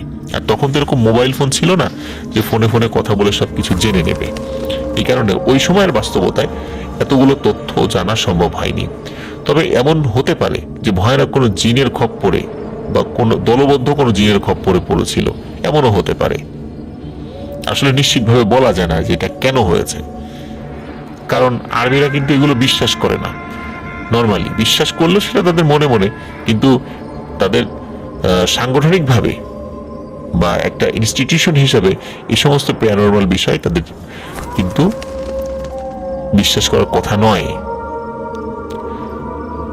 তো যাই হোক, এই কারণে মূলত এই বিষয়টি নিয়ে সরকারিভাবে কোনো পদক্ষেপ নেওয়া হয়নি, এটা এইভাবেই রয়ে গেছে। আর যেহেতু ওইখানে উপস্থিত একজন ব্যক্তি, আমার স্টুডেন্টের দাদা, উনি পরবর্তীতে মুক্তিযুদ্ধ শুরু হলে বাংলাদেশের সপক্ষে মহান মুক্তিযুদ্ধে অংশ নেন এবং দীর্ঘদিন উনি জীবিত ছিলেন। উনি মারা গিয়েছেন, আমার কাছে যখন গল্প বলে তখন উনি মারা গিয়েছেন। তো এটি ছিল ঘটনা। প্রিয় লিসেনার্স, আশা করছি ঘটনাটি আপনাদের ভালো লেগেছে। এই ঘটনার মধ্যে ভয়ানক ঘটনা যেমন জানতে পারলাম, সেই সাথে একই সংগঠনের আন্ডারে চাকরি করে শুধু বাঙালি বলে কৌশলগতভাবে কিভাবে নির্যাতন করা হয়েছিল সেটা আপনারা বুঝতে পেরেছেন। তো যাই হোক, আশা করছি আমাদের ঘটনাগুলো আপনাদের ভালো লেগেছে। এখন যে ঘটনাটি আমি আপনাদেরকে বলবো, এই ঘটনাটির সময়কাল 2005 সাল। আমাকে যে ঘটনাটি দিয়েছে তার নাম হচ্ছে রাসেল। তার বাড়ি টাঙ্গাইল জেলার ধনবাড়ি উপজেলার বুড়িচন্দ্র গ্রামে। আর এই ঘটনাটিও মূলত এই বুড়িচন্দ্র গ্রামেরই ঘটনা। এই ঘটনাটি আমাকে সে যখন বলেছিল, সময়টি ছিল যতদূর মনে পড়ে 2018 সাল হতে পারে, এরকম একটা সময়, ঠিক আমি শিওর না। এরপরে এই ঘটনাটি আমি শেয়ার করি। এই ঘটনাটি অনেকেই আবারও শুনতে চেয়েছেন, যার কারণে ঘটনাটি আবার রেকর্ড করে আপনাদের উদ্দেশ্যে আপলোড করলাম। প্রিয় লিসেনার্স, ঘটনাটির সূত্রপাত, মানে যেখান থেকে আসলে করুণ বিষয়টি শুরু হয়, সেটা মূলত আমাদের দেশের বাইরে সৌদি আরবে। যার সঙ্গে ঘটেছিল তার বাড়িও ওই বুড়িচন্দ্র গ্রামে। তার সে ইয়াং ছিল, সৌদি প্রবাসী ছিল, সে সৌদি আরবে কনস্ট্রাকশন একটি কাজে লিপ্ত ছিল। তো বিশাল বড় বড় ভবন তৈরির সাথে যেই বাংলাদেশি শ্রমিকরা যারা অক্লান্ত পরিশ্রম করে মাথার ঘাম পায়ে ফেলে মধ্যপ্রাচ্যের বিভিন্ন সুবিশাল অট্টালিকা তৈরি করে যাচ্ছেন আর আমাদের দেশে রেমিটেন্স পাঠাচ্ছেন, এমনই ছিলেন তিনি একজন রেমিটেন্স যোদ্ধা। যখন বেসমেন্ট, মানে যখন নিচ তলার কাজ হবে, তার আগে তো মাটি খুঁড়ে নিতে হয়। তো ঠিক তেমনি বিশাল একটি গর্ত তৈরি করা হয় সেই জায়গাতে।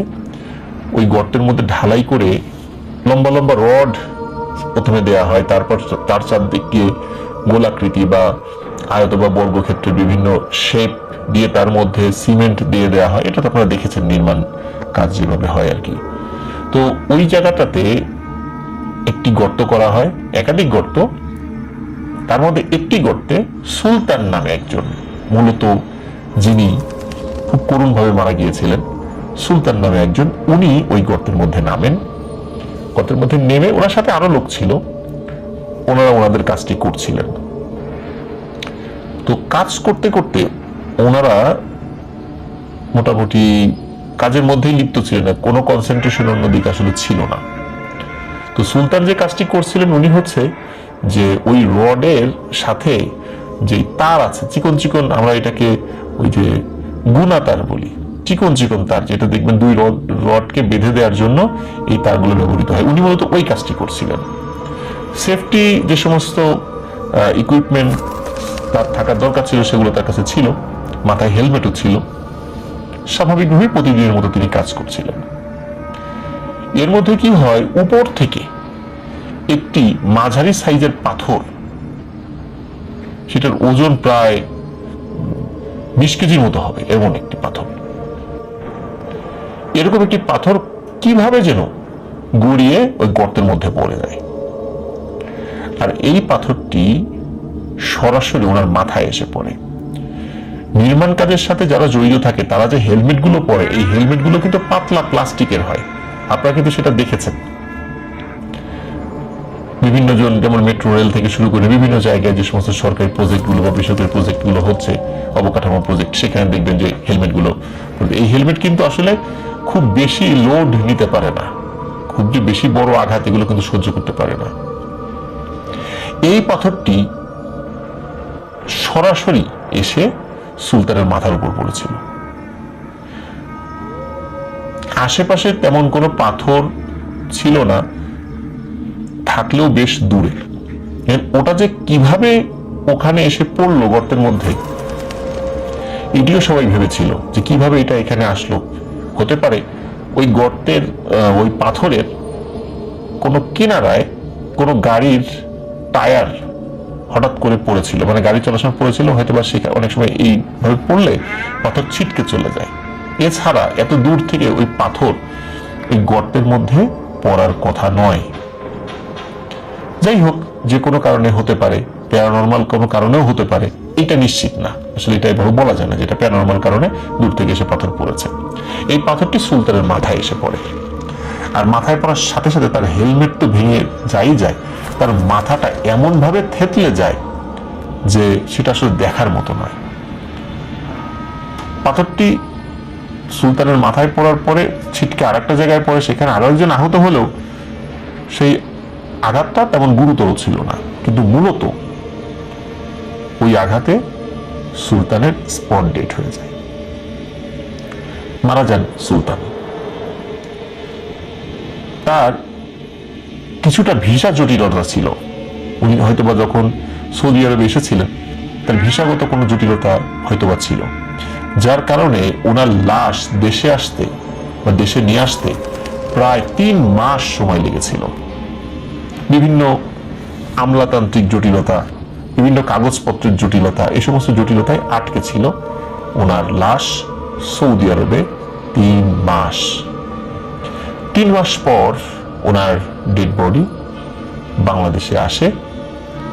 ওনার লাশটা একদম কফিনে ফিক্সড করে, মানে ওইখান থেকে গোসল করে কাফন পরিয়ে একদম মানে কফিনটা টাইট করে লাগিয়ে দেওয়া হয়েছিল। বলা হয়েছিল এই কফিনটা যেন না খোলা হয়, একবারই যেন কবর দিয়ে দেওয়া হয়। তার লাশটা আসলে খুব মানে বিভৎস হয়ে গিয়েছিল।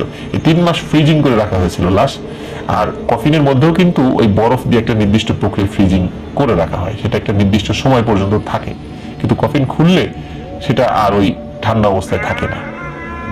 যাই হোক, বাংলাদেশে লাশ আসার পরে সেটা শাহজালাল ইন্টারন্যাশনাল এয়ারপোর্টে আসে, পরে সেখান থেকে সরকারি প্রসিডিউরস এগুলা শেষ করে অ্যাম্বুলেন্সে করে এই ডেড বডি বুড়িচন্দ্র গ্রামে নিয়ে আসা হয়।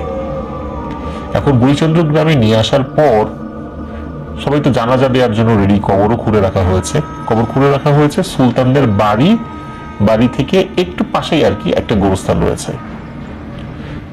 সুলতানদের বাড়ি থেকে একটু দূরে একটা মসজিদ, মসজিদের মধ্যবর্তী জায়গা হলো গোরস্থান।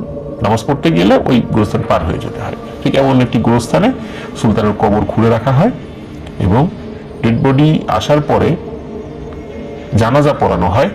কিন্তু সমস্যা দেখা দিল যে আত্মীয় স্বজনের অনেকেই সুলতানের ডেড বডি শেষ দেখা দেখতে চাচ্ছে। শুরুতে বলা হয়েছে তার মাথা কিন্তু খুব মানে বিভৎস ভাবে থেতলে গিয়েছিল, এই জন্য এই দৃশ্য আসলে সবার পক্ষে দেখার মতো উপযোগী ছিল না।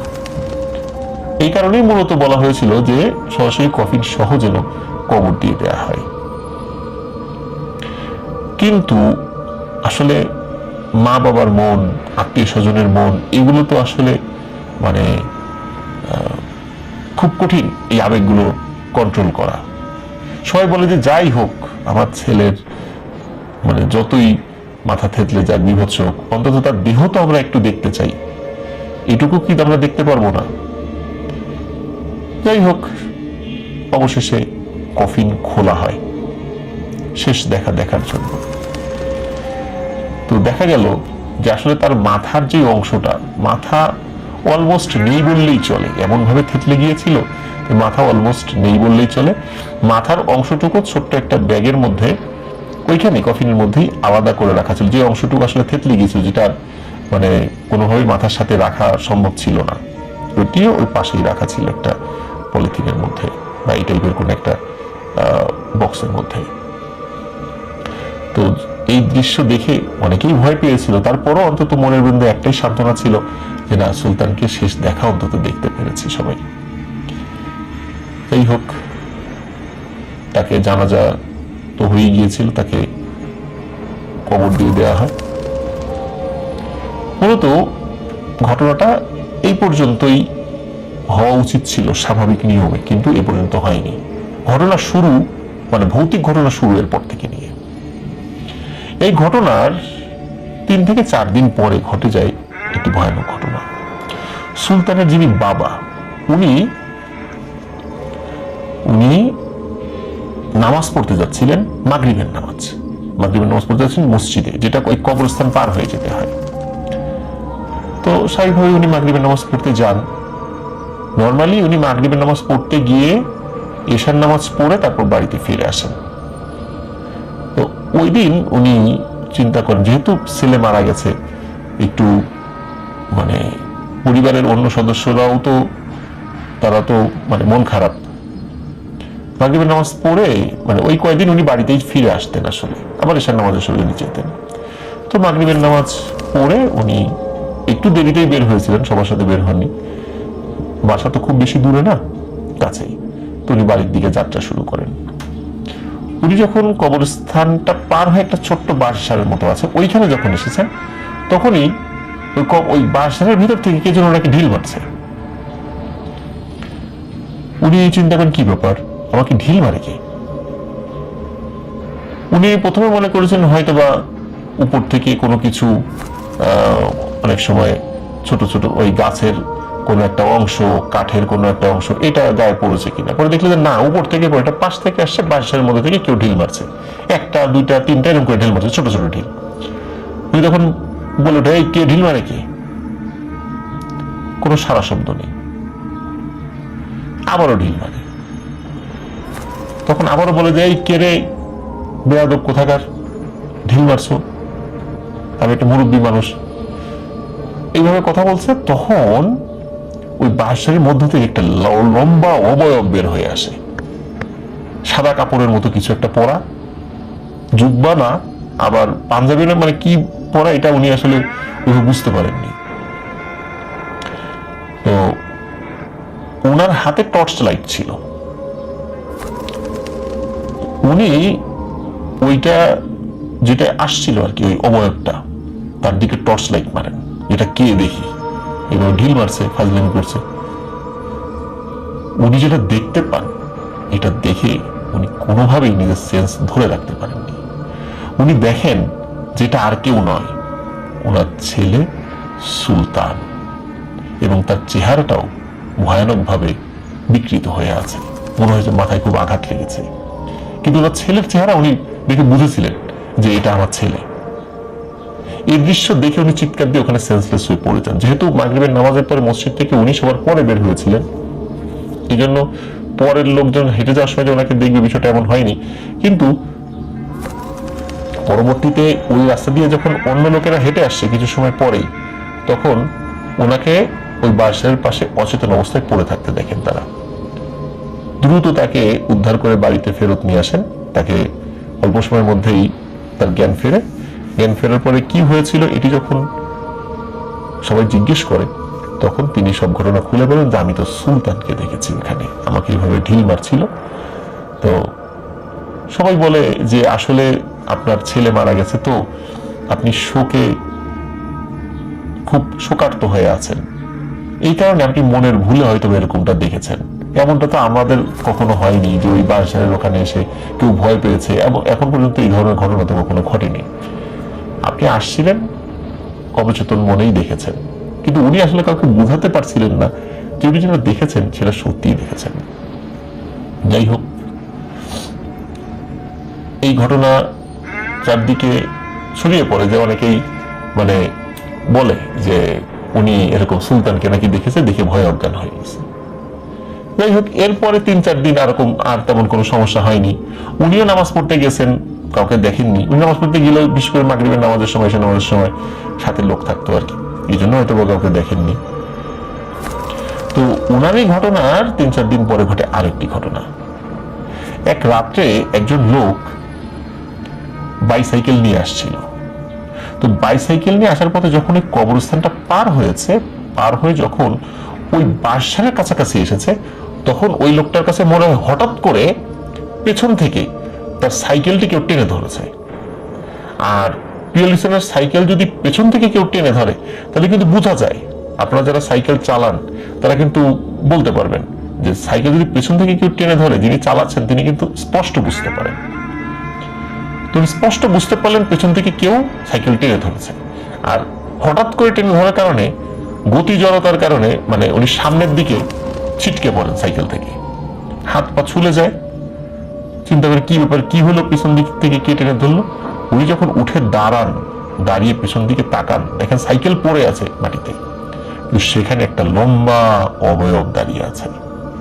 ওই অবয়বটির চেহারা যে কি, সেটা কার চেহারা, এটি আসলে তার দেখার মতো কোনো মানসিক অবস্থা ছিল না। যখনই এটা দেখেছেন, উনি প্রচন্ড জোরে এক চিৎকার দিয়ে ওখান থেকে মারেন দৌড়। তো সামনে কিছু দূর সামনে গিয়ে কিছু মানুষের সাথে তার দেখা হয়ে যায়। কি হয়েছে বলে যে এই ঘটনা। তো তখন ওই লোকগুলোর সাথে উনিও আসেন, দেখেন সত্যি ওনার সাইকেল পড়ে আছে। তো তখন সাইকেল উদ্ধার করেন এবং বলেন যে এই জায়গাটা তুমি এটা দেখেছেন। তখন মানুষের মধ্যে মানে কানাঘুষা শুরু হয়ে যায় যে সুলতান মারা গেছে, এরপরেও এই ধরনের ঘটনা। প্রথম দিকে নাকি সুলতানকে দেখেছে তার বাবা নিজেই, এরপর আজকে ঘটনা ঘটলো। আসলে হচ্ছেটা কি ওখানে? এখন যেহেতু সাইকেল থেকে উনি পড়ে গেছে হঠাৎ করে, তখন কেউ কেউ বলেছে যে সাইকেল তো কোনো কারণে সামনে থাকা কোনো ইট বা অন্য কোনো কিছুর সাথে ধাক্কাও লাগতে পারে। তখন উনি বলেছেন যে সামনে থেকে ধাক্কা লাগলে সেটা তো আমি বুঝবো, আর পেছন থেকে টেনে ধরলে সেটাও তো আমি বুঝবো। সাইকেলটা পেছন থেকে টেনে ধরা হয়েছে। যাই হোক, এর মোটামুটি সপ্তাহখানেকের মধ্যে ঘটে আরো একটি ঘটনা, তাই একই রকম ঘটনা। সেটি হচ্ছে, এবার দুজন লোক যাচ্ছিল, দুজন লোক এবার মোটর সাইকেল নিয়ে যাচ্ছিল। মোটর সাইকেল নিয়ে যাওয়ার সময় ওনারা যখন কবরস্থান পার হয়ে বাঁশঝাড়ের কাছাকাছি এসেছে, তখন মোটর সাইকেলের সামনের যে হেডলাইট আছে, সেই হেডলাইটের আলোতে তারা দেখতে পাচ্ছেন সাদা আলখেল্লার মতো কিছু একটা পড়া, একটা লম্বা অবয়ব, প্রায় 8-9 ফুট উচ্চতা হবে এমন একটি অবয়ব, মাথা ঢাকা, রাস্তার ঠিক মাঝখানে দাঁড়িয়ে আছে। তখন ওনারা চিন্তা করছে কি ব্যাপার, এটা কি? তো মোটরসাইকেল যে ওনারা থামাবেন কি থামাবেন না এই ডিসিশন নিচ্ছেন, হঠাৎ করে পেছন থেকে মনে হয়েছে যে এই মোটরসাইকেলটা কেউ টেনে ধরেছে, হঠাৎ করে টেনে ধরেছে। আর তখনই ওই মোটরসাইকেল থেকে ওই দুইজনই ছিটকে পড়েন। তারপরে ওনারা কিন্তু খুব, কারণ বাইসাইকেল থেকে ছিটকে পড়ার মোটরসাইকেল থেকে ছিটকে পড়ার ভিতরে কিন্তু পার্থক্য রয়েছে, কারণ বাইসাইকেলের গতি আর মোটরসাইকেলের গতি কিন্তু একরকম থাকে না। ওনারা ওইভাবে ছিটকে পড়ে কারো হাত ভেঙে যায়, কারো পায়ে প্রচন্ড আঘাত লাগে। দুজনেরই হেলমেট পরা ছিল দেখে মাথায় তেমন কোনো আঘাত লাগেনি, কিন্তু শরীরের বিভিন্ন অংশে মারাত্মক চোট লাগে তাদের। তারা উঠে দেখেন যে ওই অবয়বটি আর সামনে নেই। আরো একটি ভয়ানক ব্যাপার তারা দেখেন যে মোটরসাইকেলটি টেনে ধরেছে হচ্ছে পেছন থেকে। মোটরসাইকেলটি যখন তারা মানে উঠানোর চেষ্টা করেছেন মাটি থেকে, তখন ওনারা দেখেন মোটরসাইকেলটি কোনোভাবেই আর চালিয়ে নেওয়ার মতো উপযোগী নেই। কারণ হচ্ছে ওই মোটরসাইকেলটির দুই চাকাই এমন ভাবে মুচড়ে গেছে, মানে আপনারা দেখেছেন রিক্সা বা সাইকেল এরকম এগুলো চাকা যদি মুচড়ে যায় তখন ইংরেজি 8 বা বাংলা 4-এর মতো হয়ে যায় অনেকটা। মোটরসাইকেলের দুটো চাকাই এরকম ইংরেজি 4 বা ইংরেজি 8 বা বাংলা 4-এর মতো হয়ে গেছে। কিন্তু মোটরসাইকেলটি কোনো কিছুর সাথে তো ধাক্কা লাগেনি, মোটরসাইকেলটি পিছন থেকে টেনে ধরেছিল। তাহলে এই চাকা দুটো এইভাবে বাঁকালো কে? তাদের কাছে মোবাইল ফোন ছিল, যেহেতু তারা শারীরিকভাবে বেশ আহত হয়েছিলেন, আর মোটরসাইকেল ঠেলে নিয়ে যাওয়া যাচ্ছিল না, কোনোভাবেই চালানো যাচ্ছিল না। কিন্তু মোটরসাইকেল স্টার্ট কিন্তু চলছিল, প্রিয় লিসেনার্স, স্টার্ট কিন্তু অন ছিল। তো তারা লোকজনকে ডাকেন, তারা আসেন, বহু লোক দেখে যে এই অবস্থা। তো আরো একটি ব্যাপার, সেটা হলো যদি কোনো কিছুর সাথে ধাক্কাই লাগতো, যে জোরে ধাক্কা লেগেছে তাতে দুটো চাকাই কিন্তু এরকম মুচড়ে যাওয়ার কথা নয়। আর দুটো চাকা যদি মুচড়ে যায়ও তাহলে কিন্তু মোটরসাইকেলের সামনের অংশ বা সাইডের অংশের কোনো অংশ ভেঙে যাওয়ার কথা। মোটরসাইকেলের কিন্তু সামনের অংশ বা পিছনের অংশ কোনো কিছু ভেঙে যায়নি, শুধু ওই দুটো চাকাই শুধু এরকম বাঁকা হয়ে গিয়েছিল। কারণ মোটরসাইকেলটা আসলে ধাক্কা লাগেনি, পিছন থেকে কেউ টেনে ধরেছে, এই জন্য মোটরসাইকেলের অন্য কোনো ক্ষতি হয়নি। এই ঘটনার পরে গ্রামবাসী সবাই আলোচনা করতে থাকে সুলতানের ভূত নেমে এসেছে, এবার মানুষকে ভয় দেখাচ্ছে, ওই রাস্তাতে আসা যাওয়াই কমে গেল। এই ঘটনা যদিও খুব ভয়ানক, কিন্তু এর পরিপ্রেক্ষিতে কিছু ইতিবাচক ঘটনাও ঘটতে শুরু করে। ওই গ্রামে বেশ কিছু ছিচকে চোরের উপদ্রব ছিল, যেমন গাছ থেকে কাঁঠাল চুরি, আম চুরি, পুকুর থেকে মাছ চুরি, কলা গাছ থেকে কলার কাঁধি শুদ্ধ চুরি, মুরগি চুরি, ডিম চুরি, হাঁস চুরি, ছাগল চুরি, গরু চুরি, এইরকম কিছু চোরের উপদ্রব বেশ ছিল। অদ্ভুত ব্যাপার হলো এই চোরগুলো নাকি যখন এখানে আসতো চুরি করতে গ্রামে, এই চোরগুলো ওই সুলতানকে নাকি দেখতো। আসলে ওটা সুলতানই ছিল কিনা সবাই তো চেহারা ফলো করতে পারেনি, চেহারাটা একজনই শুধু দেখেছে, তার বাবা। এরপরে জনেরা কেউ কিন্তু চেহারা দেখেনি, শুধু অবয়বটা দেখেছে। তো অনেকেই ওই অবয়বটা দেখতো, তখন বলতো সুলতানের ভূত গ্রাম পাহারা দিচ্ছে। আসলে সেটা সুলতানের ভূত নয়, কারণ হলো মানুষ মারা যাওয়ার পরে কিন্তু আর ফেরত আসতে পারে না, প্রিয় লিসেনার্স, এটা আমরা সকলেই জানি। জিনেরা এসে এই কাজগুলো করে থাকে। তো যাই হোক, এই ছিচকে চুরিগুলো বন্ধ হয়ে যায়।